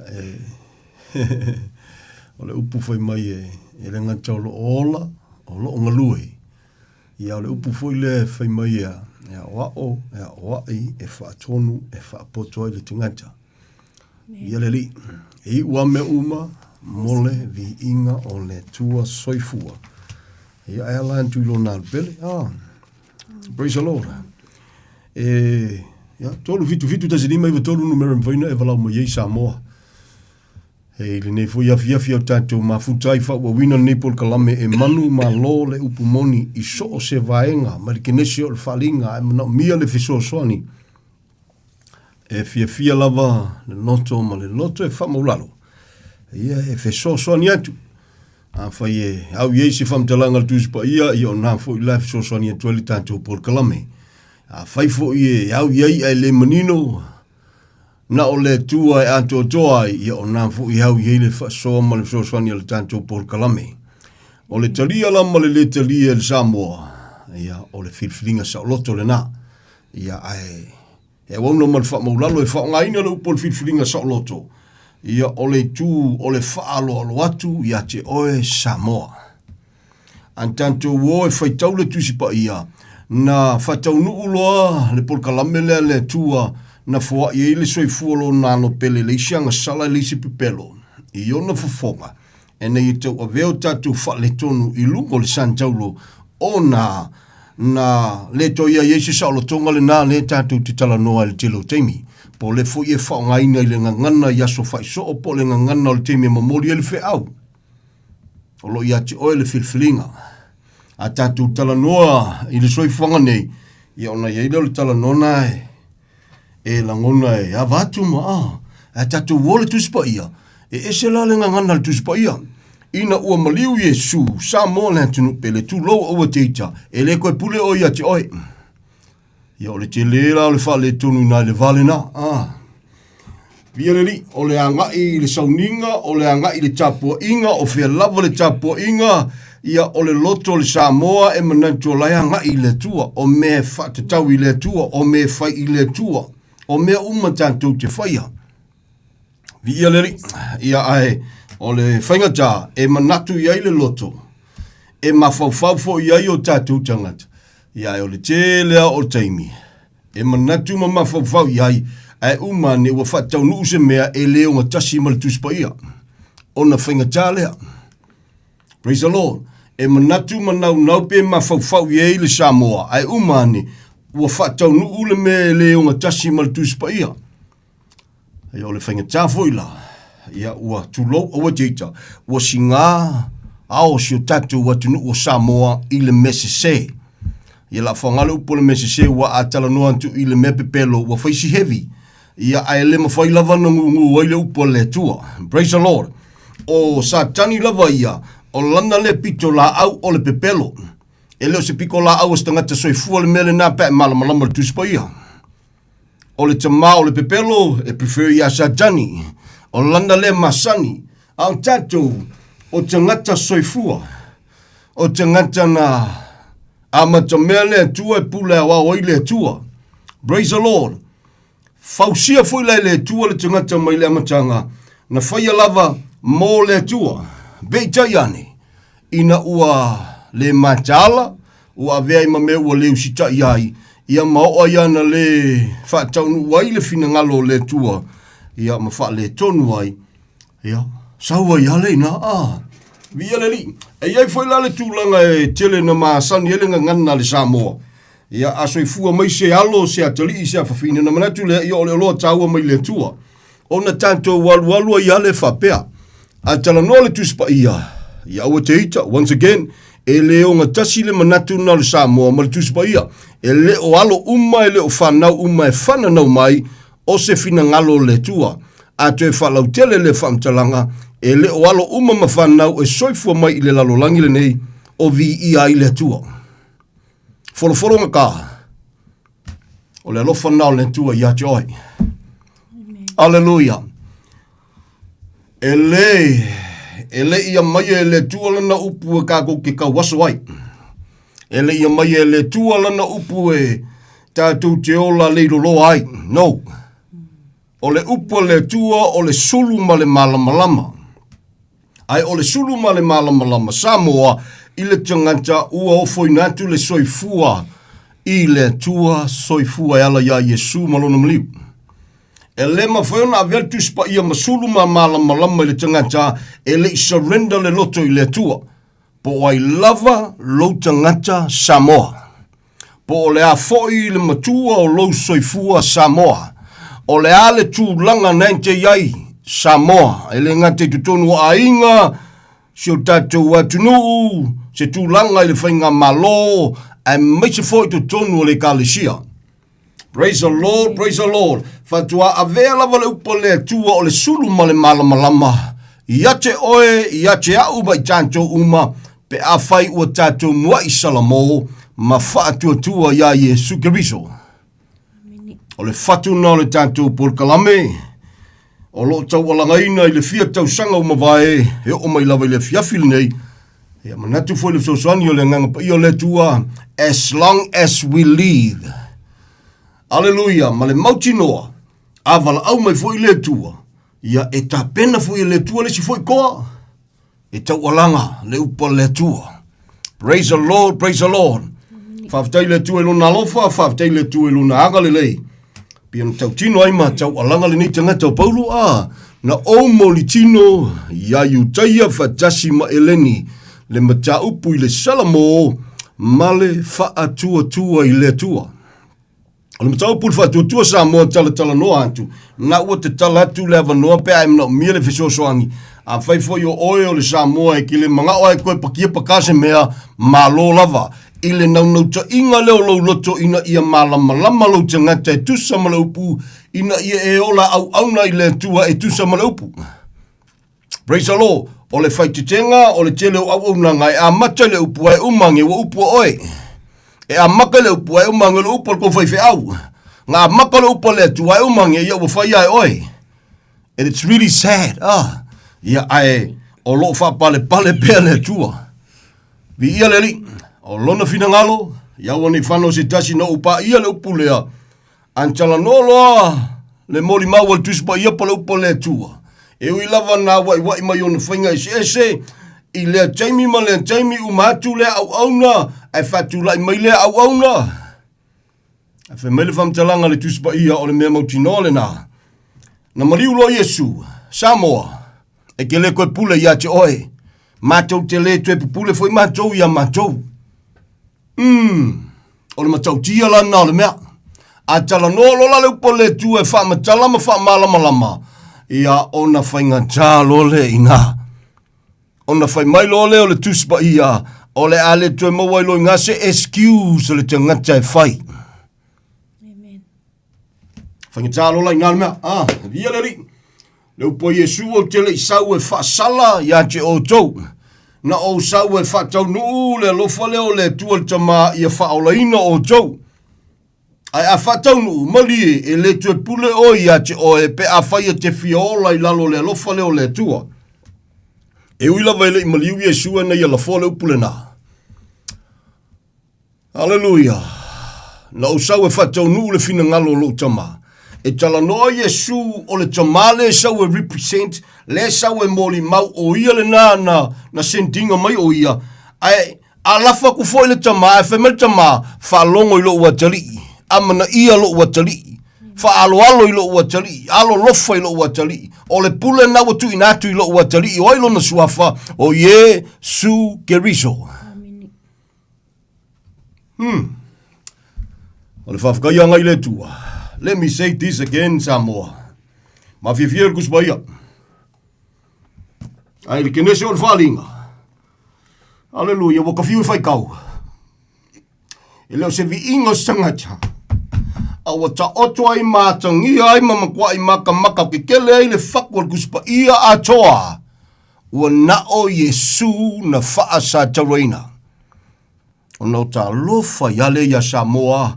Ie ua tai se seina ma o se seina. Ele mafia o le filosofia.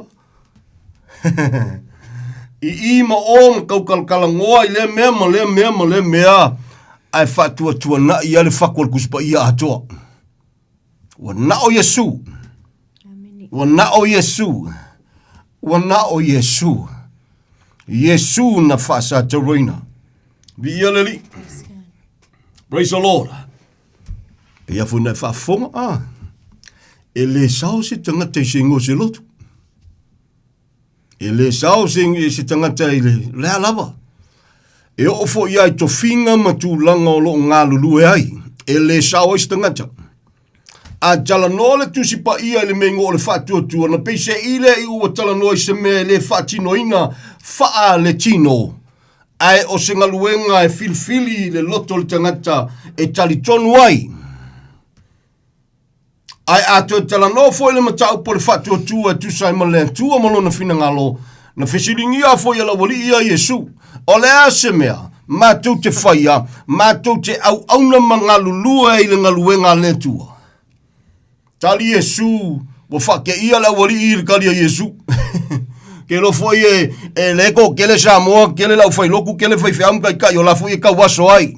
Tu lau awa teita, whai meilo po Yesu, o le ngaluenga la lea, a lea tua pe ato fia ngalulue ai, whatua tua ia Yesu. Wow. Nga mangaku ai eoli, o le sasanga o le pou, mo le ama, le kapenganga o le fale, mo le... E whai mai Yesu, ko ki fia ngalulue. I o le ngaluenga le na, o le a, honor Yesu. O aina awina mai al tama, o Yesu. Makau kia foi sia mea. Bia leri. Ia ole Ioane ono na ia le maule na. Ia alu e fai kaupo ferfa iupu. E le reiro fai kau aku, e sa iri aku a koe manguia lo loko i sesi fai upu.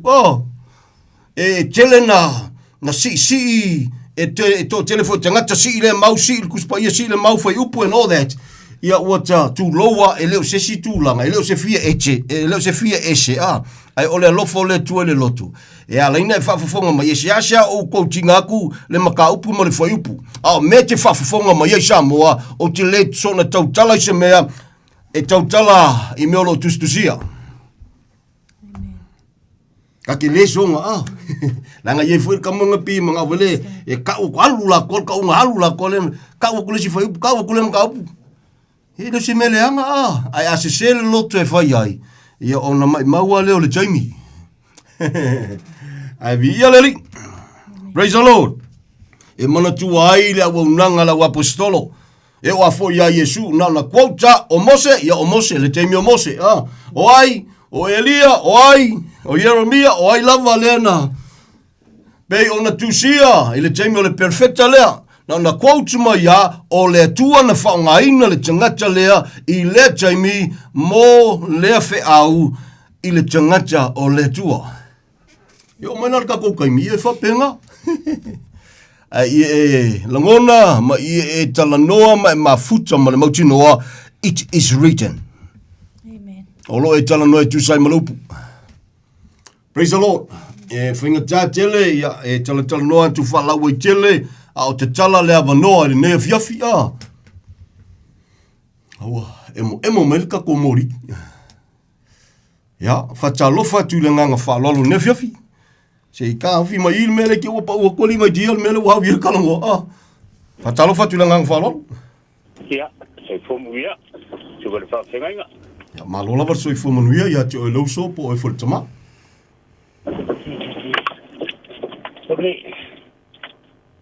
Ole kako maka upu lea ole ai sai a kwa fingal ka ka ia pe. Ja, okay. Ja, ole sosoani atu ole avanoa mo so se tasi mana o mia le sosoani al tatu por kalame i so se vaenga tu spa ia markenesi o falinga. Ia ai le o se avanoa e se tu lo lava ia e te tala tu fa pe ole a anga mai al tanga te el manatu ole manatu ia. Nenga fa lo.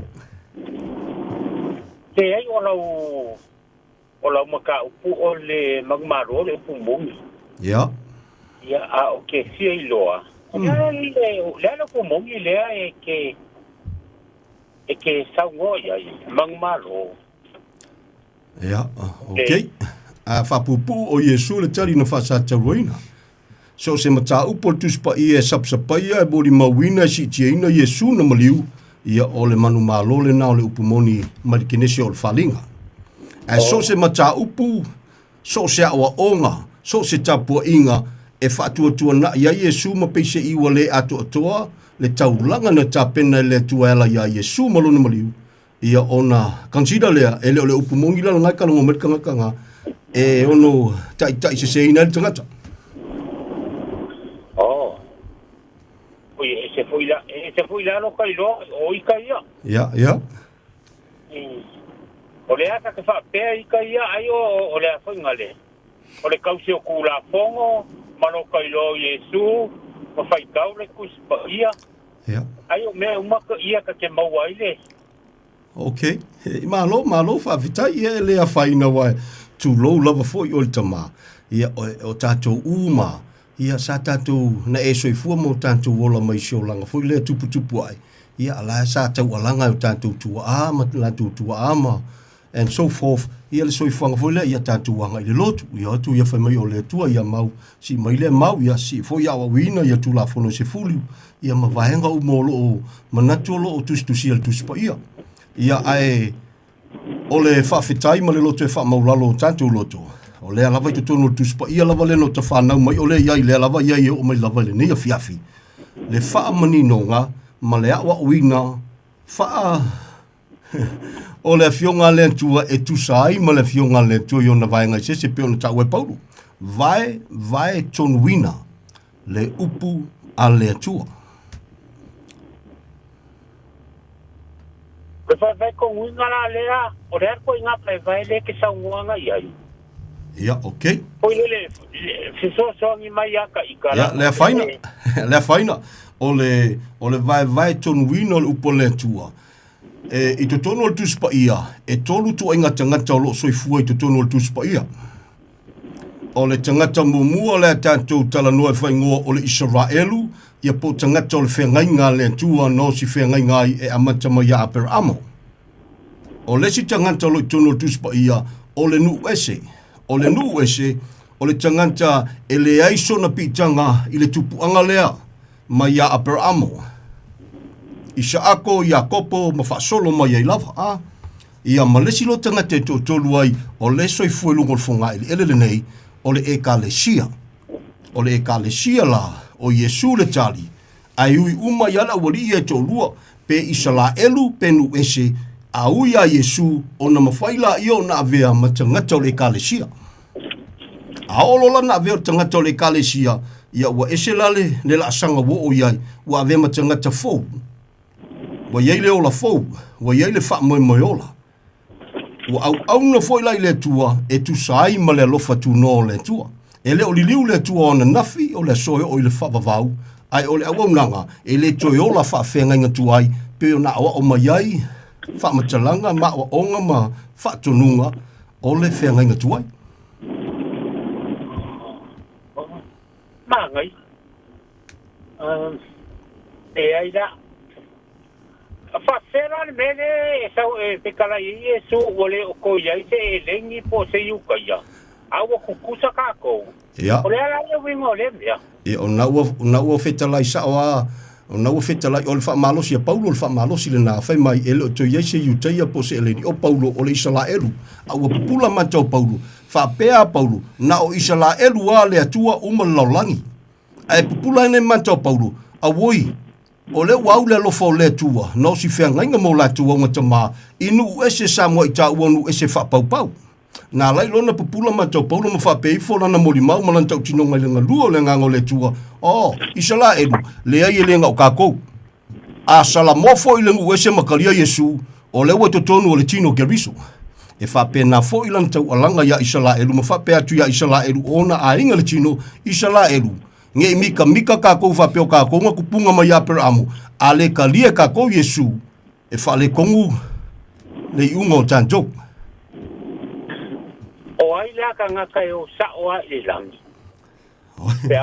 Wai tangata e o sa o le langi, ia mā lo whawhitai, o tangata e o sa o le langi, o le ale ngangana, o le ale lanu, e susu ma whanau mai el tangata, na o ilantou e salamo moni ma whatuatua ia Yesu. Namaliu, o le alo le tua, o le alo pele o le tua, e le sianga sala e le si pepelo i ona fufonga.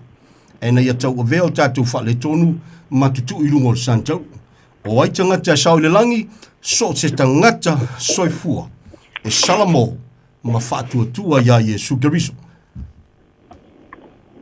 E ai o le wingola o fesili hui ngale, o ngā, o le wha, o ngā leila, o whai kaua koe le makai o le siko al whai upo e lusu e lufuru kasi. Ngā ano, pamai e lesa o aku le langi la ko uma, o e whai mai le li ia, o le mera le silingi e lo ma fau.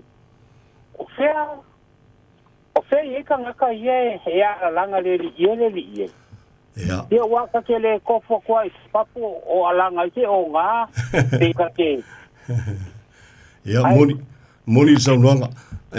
Ia, na ono fzosoani atu, o le tele o taimi, whai taule, ia, le tusi le tu fwoi te saunoina le mantaio, ma reko luka yoane, o le tele o taimi saunoa Yesu, e whatataula vai tangata o Israelu, ia po tangata o le whanaunga Abrahamo.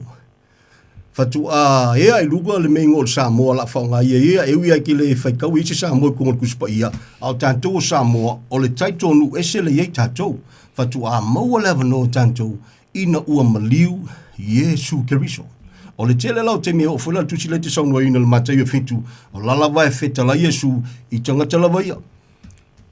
Au Israelu, e kumu au sipili faa le farisai o malau tusi upo tangata e pese ie o tangata lolotu, o tangata e pepese i tula fono, au le leola ie tusa malfina ngalo le tua. O tua le whengainga tuai, e mawhaina saol tangata i lanamia tonu, o lalo le lo fatunoa, e le ai mas tangata to tasi, e wha moe sao i sona le lei.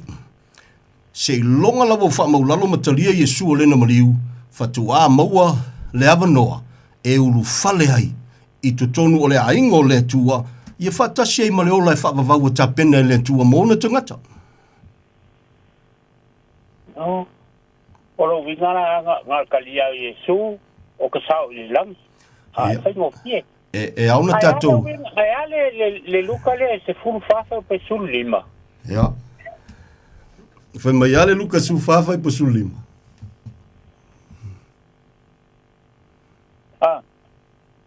Le luka le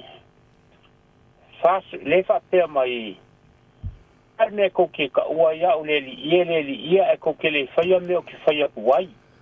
Ia. Le nā watu le whasoa. Se tu loa le la, ia le wheo lo lofisi, se watu la si au tamai fisiri. E te sila fia o ailo tangata, e tu sei maritala le whasino manga tuspai. O e se isa la elu po o e se nu ese. O a le isa la elu. Ia. O fea maua mai ei e lau sunga le se wha mau tuino lau saunanga. O anga ngā whai mai ei e su, wale o ko iei se iukaia, wale o ko iei se elemi. Wale o ko iau ngā le pelikome po le ko pelikome inga. O Yesu e ona na upu ia po le nganga o le tua. Ia o Paulo na tau le poutinga mau i te saunoina leo Yesu. Mo le silfia. E ui lava o Yesu e o upu ia po ia lavan feta la ia lailo na ngang pa ia. A o e na wha o ngaina. Ia o le wha malosi le mal tau tino ngā Paulo ina ua pupulo na mata. Mantua man manatua Isalaelu. Ngā o Isalaelu a le atua umalolangi. E na ua pupulo na mata. Fatua malamalama ai Paulo. E iei la le ngu e se walo fangia. Iei le ngu e se wa maua lewa ngoi urufale ai. E ui atu ia Yesu. I le mua mua konito mtau pe lua fai mua ma le lua fai mai ia. Wa pā wa leo le moni mau leo moni e Paulo. Au Paulo li se la elu leo se Samoe leo se ngu e se fai mai. O tonu lo manatu. Ia leto ia ia sesi, leto ia sesi mea. Alu ka maloa. A kala ngoi kula fongo fai mai. I la le tu la fono. O le ami tonu na ia fai na ia tausia. Ina wa vea o ia ma farisayu. Ai na watalia le whaalatanga ina wapulo na mata whai mai a e sole le ai. E le sawa o kausingo mea ngā o Yesu wale kari ngā kaukingo e lo whai mai ua na o Yesu na whaasate ruina le tali o mea uma.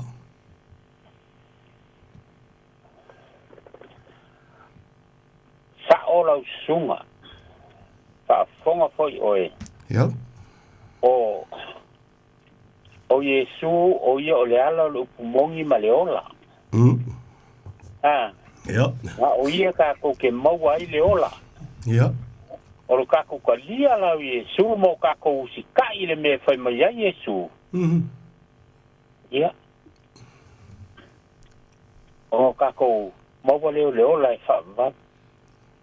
Ia. Vi ia le li. Ai leo ngi o kako mangaku foi ngale. Kako ke mangaku ia kako sili ia kako isi. Nei. Ia e maula loa, te tu loa o le uso po le tama. E maula loa le tu langan tatu o mai e tatu ia. O lo te tala noa. Wa uelo se isa la e lua o le ngu ese. O le ngu ese la, misi a koa, le feso e lua e whamatala mai whai mai Samoa i ta ua i tatu o le whanaunga tau sa. Tatu ai, Samoa i ta ua i tatu o le whanaunga ale tu sa. Nu ese fa pau pau au no ma le tu au no ma se fa mo au no ma fe nga Israelu ai ona o Yesu ai ona lona maliu o esa vava mamau au fa lata ina mai ona le toto Yesu na la yan tau tino lete ne fina sa no ina le ia le sa no le por fa malu si au Paulo o le to Yesu utaia po se eleni asia pengu ese pe Israelu esa la molo kam kalia Yesu o nga entalole como le kalesia e mawhaia nga e loku ma veo e ma mempa so se kalesia aia e lesa le kalesia le ala le kalesia le kwhai mai e o le kalesia le tua o le kalesia na whatawine e lona toto o le kalesia o le tangata o salamo ma mana ia Yesu ma lona mali e leo le kalesia le kumuirungo o le whonga e le ngei i tulo e le sao se o tatou uma e o afo le kalesia le mate au nai e ke le sao le ngole lotu ai ole upo le tua ya o wina ole upo na so swani ati o te malama ina ia e fili e tu sama le upu O ma fa konga ngalo fa kwai. Ya. Leanga.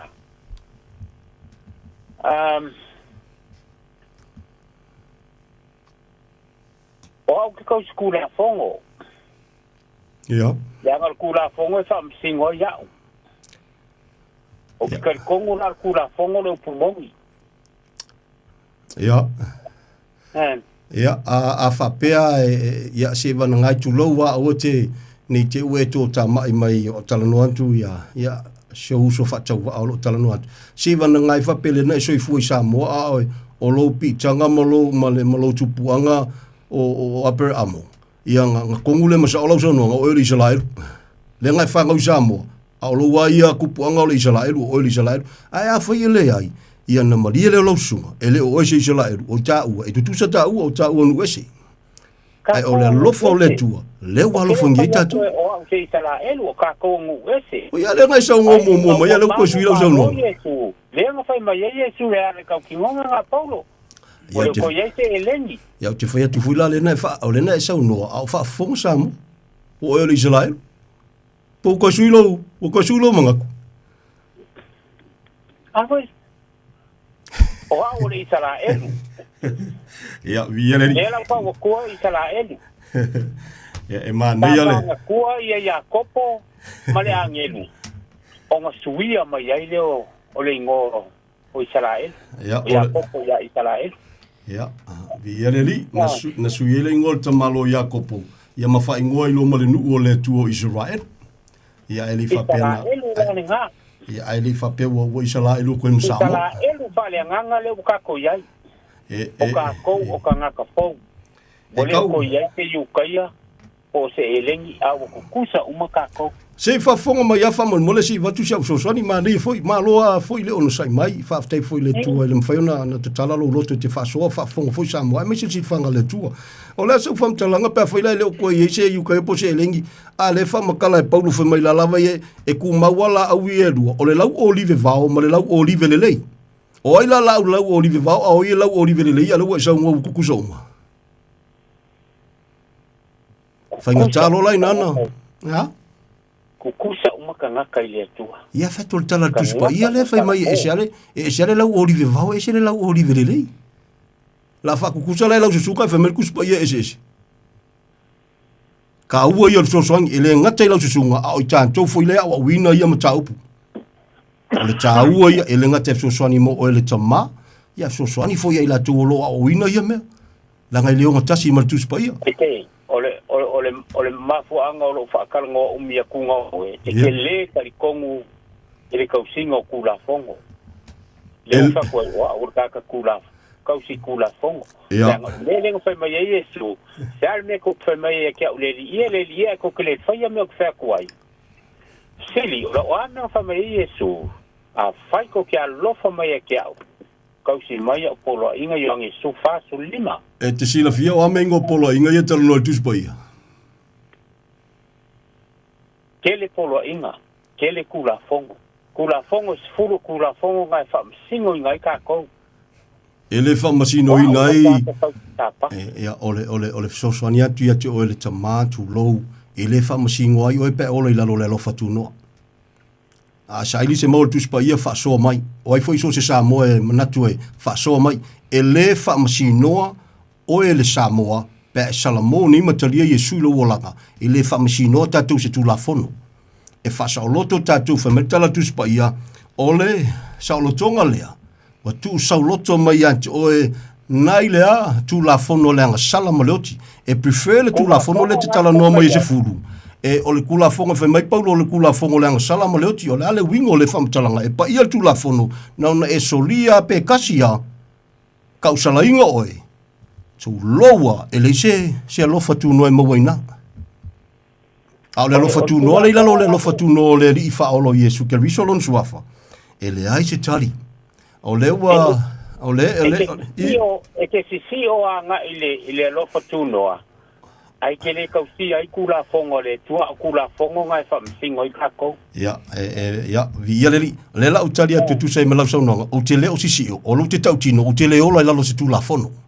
e se fulu o ke le ola ai o te ola I lalo o le alofa tu no ia mo I pari ele fai la ngom ka pe sulu fa pe suko ia se ka ko fa longo ia le ngo ngi mea ia anga ile tua ma ka siang polo inga kula fongo sfulu ia le ri kula fongo nga le fa singo ngai ka ko ia malo fafitai o te fafitai atu I lo loto mafaina e fasoma te tala mai o le fa ua manino fo inisio vai ngolau sau noanga o le umi lau sau noama le tala mai ono lo manantu o sisi oma o le taliaina le tulanga e fa fofonga le lima to le lau to e tau tino atu io anga ile lo fa kungoa ma fa se ai mai sika ngaka fa longo ai ngalo ya oe e ke leo kausia kula fongo le tua ya okay o le aso le nei aso sfulfitu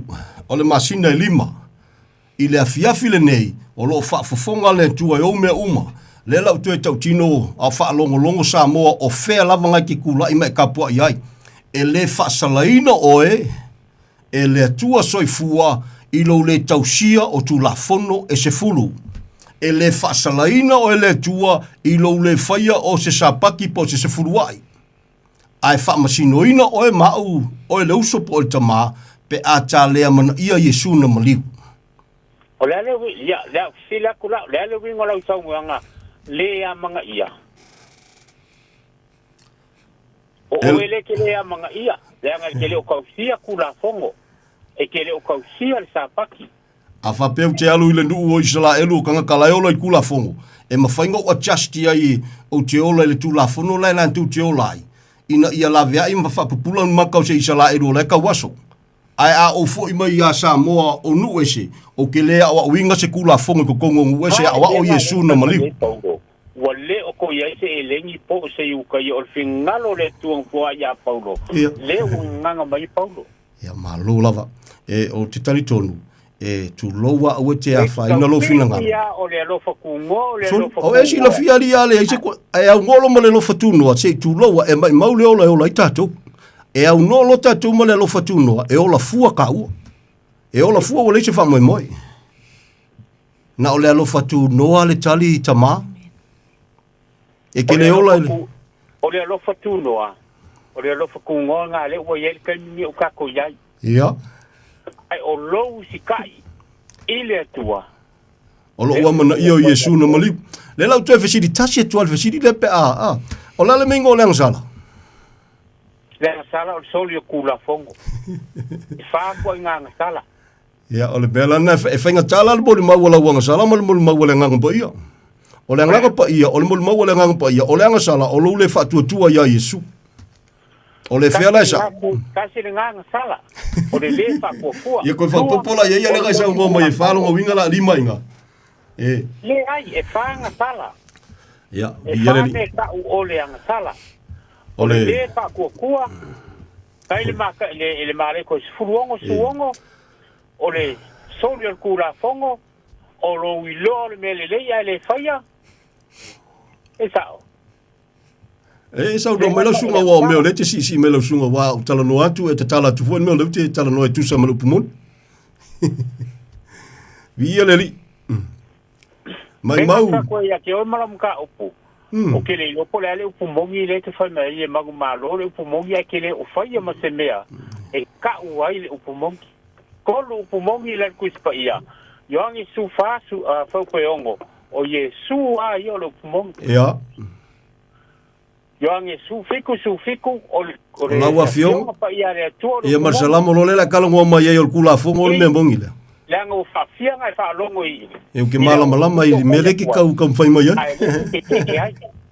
ki kau sisi ai le lo fa kungoa mai lafi mai ai ia via le ia malo lava fa malo atu ia te o tama ia te lobo umi ia tatala nonga ai o le ngona o le faftai le tua e fia le loto mai mau foi mai mau pe a fa pe mai o le valu tastolu fa oli maiva o le lafi nga mau lo le e fui le e ka ke fa pe o le upule nga sang o lo fa pe o kalafi e moka le lava e ka ke saurunga I e silsila mai io u ia titile tala no antu o le tala tus pa ia, o le malama, o luma malama, e le ngatia, ia lefo ia lain ta tala leva noa, i so se Samoa, e manatu, e fia kalakalo, ngom wha malama ngime, le wile wala aua, si koe, ia, ma loa le onsa i mai, ia, whamanuia foi le tua si ta male na, ta talo talusia, mwhaina ta tala lo loto ai, ka whiloa i si kaimi, ia pe, ka ke whiloa i lo mauka, ia posi o whale ofo i,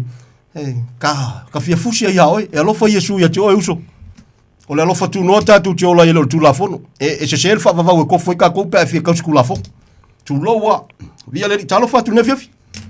Maraso wala su. Ja, maloso i fumanuia. Ia. Ele e manga ia no maka upunga ne i whanoro. E when mai si mea fōka ke tia mana mai. Ia ngā salafu i e whā. Aka saulia, aka kausia la ka ngā sala kolu, aka ai awha whepea ke ua ka ngā sala la kasi. Ora, whiaka ke kofu i e. Ia, ma loa fa afteile tu sai mal mafuta mai. Ia langa loa o fa ma vai kul ko inga foi mai fa. Ele o na foi tala o ko inga le o fa ma vai. O le nga sau lau mai fa ko inga sau pe o ngalo le skas. Ia fa ma ko ele fa tala nga tu spa. Ia fa ma ia ma le sila malna. E sei tu loa ka ko kile o ka waso. Ia ta ke loa o ka usira ko nga ngaro. Ia, e alo foi isso. Ole manga e yor kusia e pe. Ia. E peru e nga se fulu e nga wangaro e kaika. E fama ningo mai ale. Le yaso la kura fongo. Ole ata, mo ata mena. Me waka me menga. Ia, ale me mo ile wa fio mai o Yesu.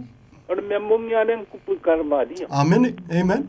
Ia. Ile ai ase si e fa lua da nga ka de nga ia wa ia kai roi singa do le kumu ia wa ia fa lua do se si de melan ku pu karvadi ia ku sa bonga fa de nga ko de melan ku pu karvadi amen amen ia wa ia ia si me ko fa pipi ia de melan ku pu karvadi amen mai le fa msingo ve si ka ko ni ka uranga nga fa ia so lai kasian me fa muksima ka ko de menga ku karvadi amen amen o ile ado de tu ya Yesu umanga ka kile vala au fu ile tu ile suwafor ku ile ngor ku da fu ka vala au de suwafo Yesu ile umma amen ia pauna me ngo video ko fa pe au yo lo sunga pa ia ta nga salanga e fa ia pe fa fera pe ko siera ko de si ko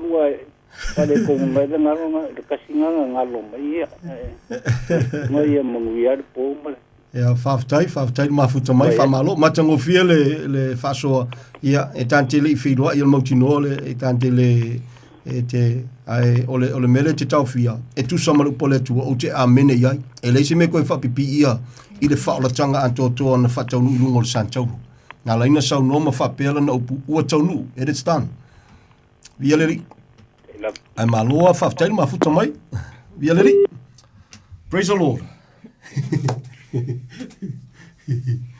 Ia, anga lele atu le tua i a Samoa ne fia fia ngai lele ko umika ko kaimbi ia mole sila fia ia ole o si uso posta male na wala mai le e onga langa fa le ngalo ia te famana to tu ia ai ale le fam talanga tu spa ia langa e sel mon mawala ngang pa ia le fa e kasia ia le fu ko inga ko fa popola ia manga tu loa o te ta Samoa ka ko kile o ka waso tatou ia o ina tu la fondo sa patis fulwai ka ko kele o ka waso mena ala ina kiuti loto tatou ia o ina mena e te le o langona ina le ta au o maliwa Yesu na te la ungai atonu foi na malinga yo lo imata inisio taimi aisha e fa maoni le lo fo le tua ai pangalea e ke la unga ma e mori mau mai pese ai ke le o manga ia famtalanga tuspa ia hallelujah a fai ole oti le ungol tangata soli tu la fono na vatu ya mo se moli mawina to lua pol to tolu e sidi atu le mamafa o le sala o le tangata ya soli la lo le tua ta le pa ia ina le toto na malingi upu fai le nganga le lo fatu no e le kula fongo la le sa paki le sfuai ai o Yesu geriso amen ke le ale E ke lea le kulanga i kaunga malam lama i ka koua, e mwhai anga sisi mau kuspai ama kasi mari ke leo mau laika ua kula fongo, of course. Ia ai. O le sapati, ia o le wha mau whailonga na isa la elu le se wha mau whailonga le kalesia. O le wha mau whailonga le kalesia o le nganga pa ia o le atua walilingi.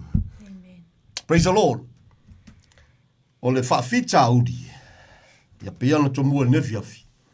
O tō telo tātu tanga tēnau nau e o tapai, e o e manatu o le tua lai a. Ia o le whanonuanga o le tua inga tapua inga ma le mea o le whaavai lau tapua inga. Ia. Ia le li. Anga le leile tua le uso, ia pol tama, in Jesus' mighty name, fina ngalo alofa tama whakupula manta o stama le masiona inga ma ila tofo yo leo malama lama. Mani tiniti alo tatino lo tafalonga tu fape mai le si au na si ko inga wa o ma le alo faku ngoa lo ki kala ngoa kwai lau susunga ma Samoa o au fa fonga ma fo pe a fai fo e te fa fonga mai lo te leo fa tau o le alo fatu nole na e mana o mie so se Samoa e leo sa paki leo se fudua e leo se fudu kula fongo nothing wa na o Yesu Keriso na fa sa te roina o le mengo o le alofa tu noa e faa e tala noa le maliu o Yesu. E leo le maliu lau Yesu, koe whao popo e fwoi maisi mea. E ke whao popolo i engisi mea, whai mai loleo Paulo, a velo le ia matala le lei ese. Po o le nganga ese fwoi, po le Yesu ese. O le mea ua mauti noa, e ese le tala lei le pepe se tātou ia lau fia tau si tu la fono. Au e ke hika wha manmole. Valu tasi tolu wha oli maiva. Olu o fitu, ono wha lua o tasi wha. Ma whaina val au mai ai. E moni se tu lau elo se vi ingo sesi, ai ono le val au le tua. O ia na tapena ina ma, ta tala ina le nea vanoa mo Samoa wao. Me funa ti whafafonga mai ei. E te tala, e uia fo iei e o lo kam whai fo iei whaile e whai a onga le upa le tua. Vi ia le li, pe ala tu whai a onga ina e tu samara upu. I le ngalua le nganga pa ia. Ai o le mea ua mautinoa tu lau o e teita. O le kele i o whai a onga kawaso. Pe ke whai maua e fwoi mai whelkolisi. Let me say that again. O le tele i o whai a onga kawaso. E leo au na uma. Au le tō tele au e teita. O ngai kai ia leska waso. O nao Yesu le tali. Ma ia mose le tu la fono. A o le alofa tu noa ma le mea moni. Na o Yesu wa e leo le kula fongo. Praise the Lord. Pupula makal ka malole le kau si kula fongo. Paulo ve mai ia nganga pupula ve mai. O ka oka me umanga au amena ta ula pisir te maloa. Per tomel poe valu. O le aingo Israelu. Le kuaingo penya mingo le peru sai peru la tu la fono o fasaio 5 menga fai mai a la pisi a meia o lo ia te tonu i mea ia le whengainga le tua i le tangata le na a mata mai le whengainga le a peru amo peri tomenga e whava le whengainga na ai pupula mata paulo le si sala e mai le ai no more si ni mol kamalo mai awa e ka le sia awal fai ana menga o nga wa umanga fai awe kam fai ko avese o nga le fai awa e ma fai nga fai se tu low per tomeno le tino a kalu se oli pe le manga Yesu o Yesu le tali amen sa mole tu nu pele o Yesu na fasa te wino le tali e pe on te faso o le fa moninga le tu low o ke ka o se o le mele ku ka wa winga o le kiuti o ko loko e kiuti. But at the same time, to low over teita, a 90 law lava, e ke le wha maongi e kausi le mele kuti ai lo loto. O le nei e leo to iei se whasala i e o ia ke riso Yesu. Mo le mauna tu spaia le Roma valu. O e le sa vavali la le tino, ai la le nganga. A wale tu la fono le nganga o le ola o lo ia Yesu ke riso, wa tu sau no mai nei le tu la fono le anga sala ma le oti. Now Yesu le tali. Amen. Only Jesus and Jesus alone. Sa mole tu nu pele. O uso au auna e kalesia. Wa na o Yesu ke riso le tali. Wa me o lo fa tau nu mau auna ile kalesia. Au auna ma le oli. Faia mo le vingo le tua le tangata. E a wa wina lo se kula fongo so se a wa ngol fenga tuai. Tu lo o teita a le fa mo lalo ma e liu e se ai. E se le fa vavau o le a e u ai. Ele se tala titi el fam talanga tu spaia. Praise the Lord. O le ala ngasala, o le lea mana ia o Yesu. Fesiringia la Israelu, o le ala ngaluenga maku ki ngalulua, i whaimaia, o le ngaluenga, whatua tua, i le na awina mai ia, o aina awina o Yesu. E le o Mose. Maria o tato loto. Kako kele ka waso kusbaia. Fesosonia tu le nganga o le tua ia i tato, peia o na taua, o le whaano noanga le na, tu loa, ia, kele manantu e whaia anga tu sbaia, o leska waso. Kele alfa maulalo tato loto, o Paulo e ona leupule na, o ian whaanganga na ina le tua, i tau tinonga na, e le to iai se iutaia po se eleni. Al tamalo leo le wha malam lo maina vai ina i le ngalua o le nganga o le tua whema ia, la lava ia, ele ia ve ai le lau olive vao ma lau olive le lei. Ele ma vai ai foia ka ua ka kou o se isala elu whale nganga, e salmengo le isala elu, e salmengo le kalesia. Ia mangingo le lei wha mole mole, langa umalol fia le whaimai o ka kou isala elu whale nganga, so ai lo malo fia isala elu. Ia umangi lola, ia mawole avango le isala elu alu, le isala elu moni le tua. Ia ai oi mai elfia isala elu se seo le me. E kau alanga Mentus pa ia, wa vavai ese lea, le lau olive le lei, lau pipi le lau olive vau. E leo fai mai o le avea i lau ma, e kasi ai no, la lava ese. Pol kalame le tua, wa wha maa ina loto to telo Israelu ma wha waso, ina ia ulu fale le ato tonu ese, e ulu fale lonu ese po kakou, sa moi o salamo monim wha tuatue le li den. Fasanga lo le tua ilona nu, la vea ina, tangata Israelu umo tutoi, o le mena siri e yale, siri e se foi e Israelu ele, lo lato vama le tua. O lato no si fenga inga le tua fa manuia ele tua fa tanga ele tua, la tu te tau aveina le swafa pa ia le tua, ele male tua tau i la tu o lona nu. Ki nganga kele o kaime e o ka wai mai le tua o le fia o mui le tua, ala la vai lo fa ile tua soli. Ale tio foi mai Paulo e se me Siria Israel mai e kele. Ale me Siria na moi tua tu ya Israel le fionga le tua e awa wina ila tou ma tau aveina. Ele ngatala lo la tou soifua. Ya awa o mai tantou a fa te talo Yesu na failan te talo fa mai ya o te le te talo na ila tou prefer la so to fululua. Ai, o te tatalo fo i mo i lanto o e whatua tua ia tiau, ono le upo le awali ia o ai, Israelu. Amen. Ne o mangui ai kako. Ne foi alina o maltuspa ia. O ne tatu wha maululungo le tatu vama Israelu. Tatu tatalo mantua Israelu. Whawhetai le tua. Wa whakawaso Israelu. Awa mawar kako wavango. Ia langi se kako ukala. Pea nga wha e pupula ama ko Israelu ma kalia uma Israelu le tua na mo ia lo fatu ia ilato ia kupul fale kongo ka ko wa ngal soifua ma seitulu ma faka karaoke ai a hoki foi sole ngal kasua me la foi yoki pola foi loku ia e o ma seuri pe ana le se au no le lo fatu no le tua ai fa fetai la le tua le ole a lua fete usanga talo no maliu Yesu ole umi foi na Talun te tala, le whaito toa le alofa tūnoa, ia i tātou Samoa. I le sao e se ngose lotu. Ka kou lau fia kausi sa paki, lau fia kausi se fuluai, lau fia kausi kula fonga se fulu, e le wha salaina oe le tua, i mea na, e le i maia mo oe. You read through the Bible, ka kile songa kau kala i se mea, a kasi si i bau me whamkala uma ngā mau. Ya.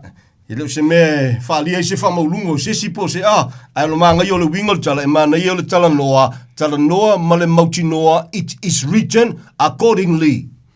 Wa mwhaya ngai si ima, ia le whai merkula fongo le, ia le kalangoa ia Israelu, ale fia kalangoa fia Israelu e fusa moa, o le maka kumo e kongo e kale si o le fia Israelu kangaka. Ia la le ka waso kula kankalo loku ka waso fai fia umu kai, e le o fai fia uma ai le totelo i la tou. Via leri, o Yesu le tari. Praise the Lord. E o a isi suafa matau tia o le tua. Iova, e tasi ale tari, o Yesu. E mwhai ngai pese ia Iova, e se se elfa vau ke alu iai. O Yesu le suafa. Mo li mau le tusi pa ia, o le suafa lea ua wha sili suafa uma. Le suafa Yesu ke riso. Vi yaleri, anga leile tua ia te ole nea fiafi. Whaftai atu le, ngolo teimi whawanoina. Lama whai uta tua fiafi māloa whaftai. Whaftai Samoa elo se tala ingo se lotu. Elo se tala ingo se lotu. Te whaftai atu so se Samoa mantua nei pol kalame i lau te talo. E tupu alo tā lofa e langona le lofa ma le whanoa noa. Ia pēta, e foi teimi e mua se awanoa tā mata tu nisi fo pol kalame ma nisi fo o whaia o manatu e whaia o ngal tuspa ia. Ia ai, whaingatā ia, sorry, whaingatā ia, Samoa. E le whawhilongi ale upo le tua. O le whaolatanga e piua. O le tala le lei e piua. O le toto Yesu e piua. Everything na tā pena i le whaolatanga. E na tā pena na e ave fua. E le su e se kupe. E le koko ngi se kupe soli. Ia le ri whawhitai. So uso so tua whawhine. Ia pon matua foi. O lo nof te talo ma mantua nei pol kalame. O no lupu moni wa e whawhafonga iai. Ia le ri. Ia e whawhtei fui le tua ali mai dia. Nā ka pungi la kuspaia. Ia sa tatanoa tua i la lofa. Tatanoa tua tam whai fsoswania tu isi ta male na walau mai. Ia ai. Ia le ri. Marko inga ya. No ke lafi le alofa tu no sole. Au noma le alofa tu noa. Tu lo wa ua teita. O se ori e i ka kou. Na o le alofa tu noa e la veina oe. A tala noa mengo le alofa tu noa. Tala noa maliwa Yesu. So se Samoa e le amana ia le alofa tu noa. Can I say this? O se ori lai whatari mai mo oe. Ai ole good news. O le moolo wa vanoi te Salamoa ai. Ma talia Yesu le na mariu mo oe. Amen. Amen. O le upulu na le tua. O le matai o fitu. Ia e moni na saunoina. Ia o le sipiri le menga. O sipiri la kusi upu malo forsai. O le ma fie Samoa le au fai lotu. E ke le sila. Ma te wha amai ai wha sosani atu. Praise the Lord. E ke le maua se menga ia Israelu le o Israelu feo ai solo i sami mafanu e kala ia liu mankanga ia vema Israelu. You will never find se Israelu e alu kam foi fa liu Israelu le skangaka. Never. You go read through the history.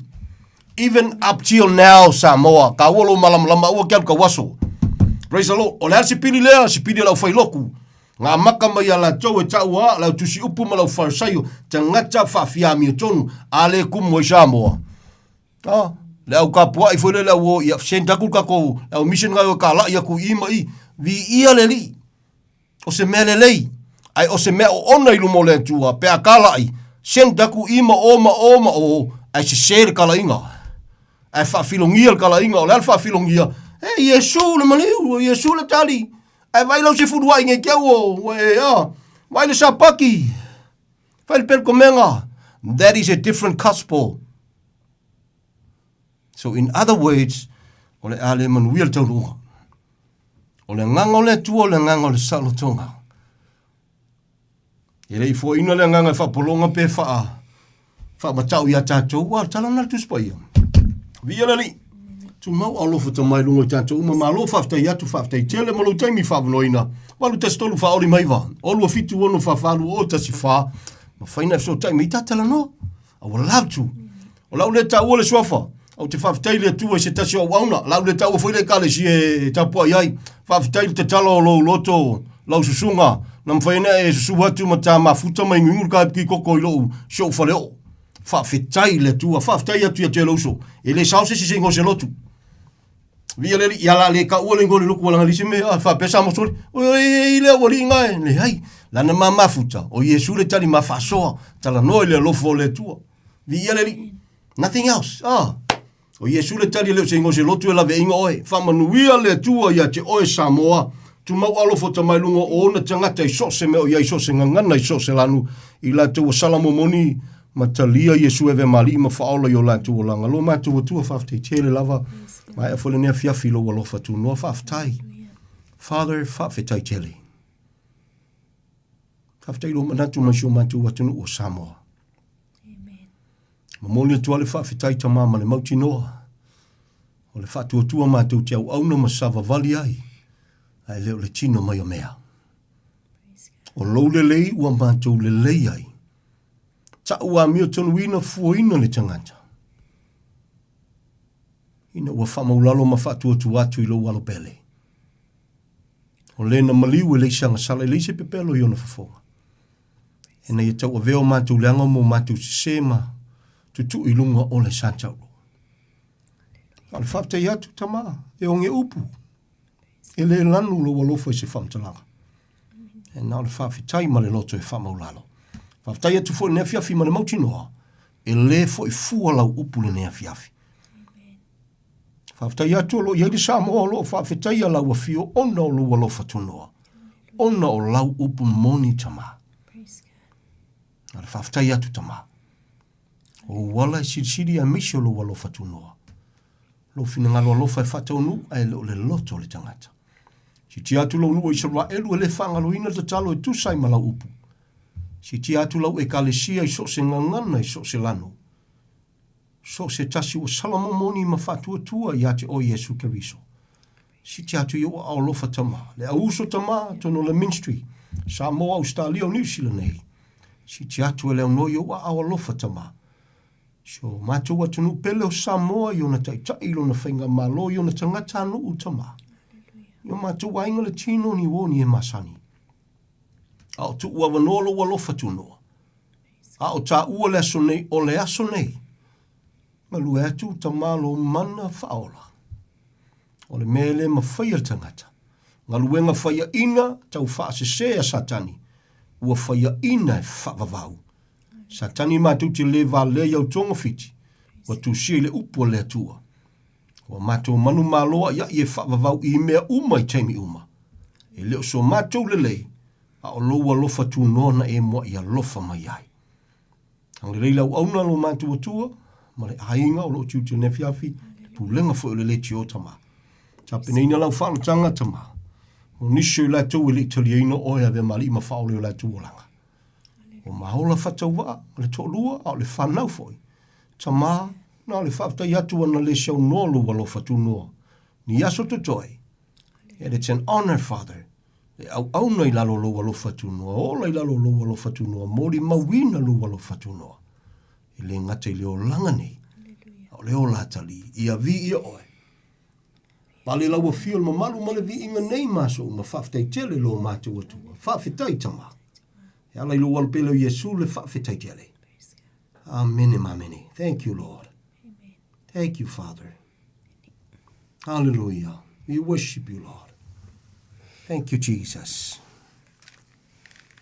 Hallelujah, Lord. Hallelujah, Lord.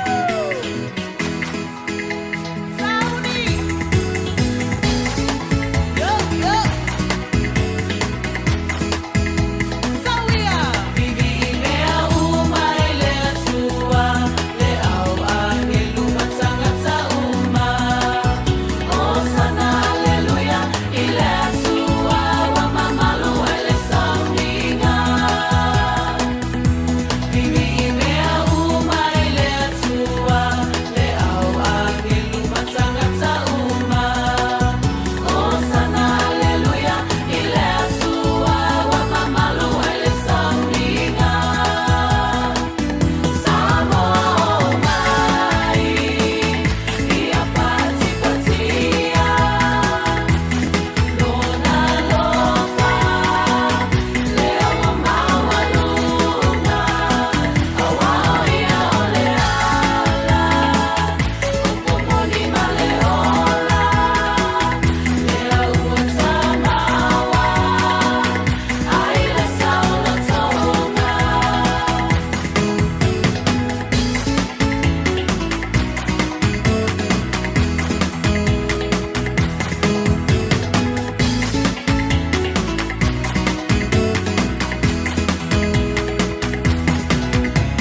vi me o mai le tua si fonga mani everlasting praise ne bang o le po pa mai atu ane tato toi por klame mana o le opomoni te pena ina le sunga ya pasta titi salpea mar patua ya tania mori pa mana o mar pa tai ono mar patua te pena ina nei por klame nuia le fo i atu i lungo ala toi fo i mari tato por klame la sa o moa pito mi ruzo te ale tu la sfolu Muna tu le nganga pa malo mar pa tai sa mo tu no pele pa tai tau pati mai e mase lo to talieno lo pa tau vai mo to malawa la to uma na eva mai lunga le api polinga ia pa tai tele lava le to mona tu mai le o pa tau va ia a lo po te le atu po le to ta to no au ke lani manu tu tu ai mase o tu no ma mau te lava ma puta mai ia anga le li ba lo tu sa so tātou manuia, ia elea spai vai asa ma se mau, pa moe lava le lopo le li, ia o ia lava e tau tailo tātou sa, ia o tātou po lau atu po nei tau sanga, le lava o tātou anga atu po i le apo nei tau sanga, ia o papena lava o na maulunga le anga le leo lo tātou tua. Ia pa mangaro le o ono le ase ngana o so pautua taito e pato ese a taito pa mangano mai lo patau, ba fusia pe tātou, pea lo fani o le pina ngano leo lo tātou tua e manuia mano longa le neipo u tia i tātou i ona ao lofa ona ao pa mano lo ona ao la via manuia i mano longa le po ala pa i le aso atai au o lona vi inga e tu mau e fo i atu i ate ia a lofa te le atu pia lava o maputa mai ai a lofa te le atu mo tau taito taloto le aona soifua ma ia manuia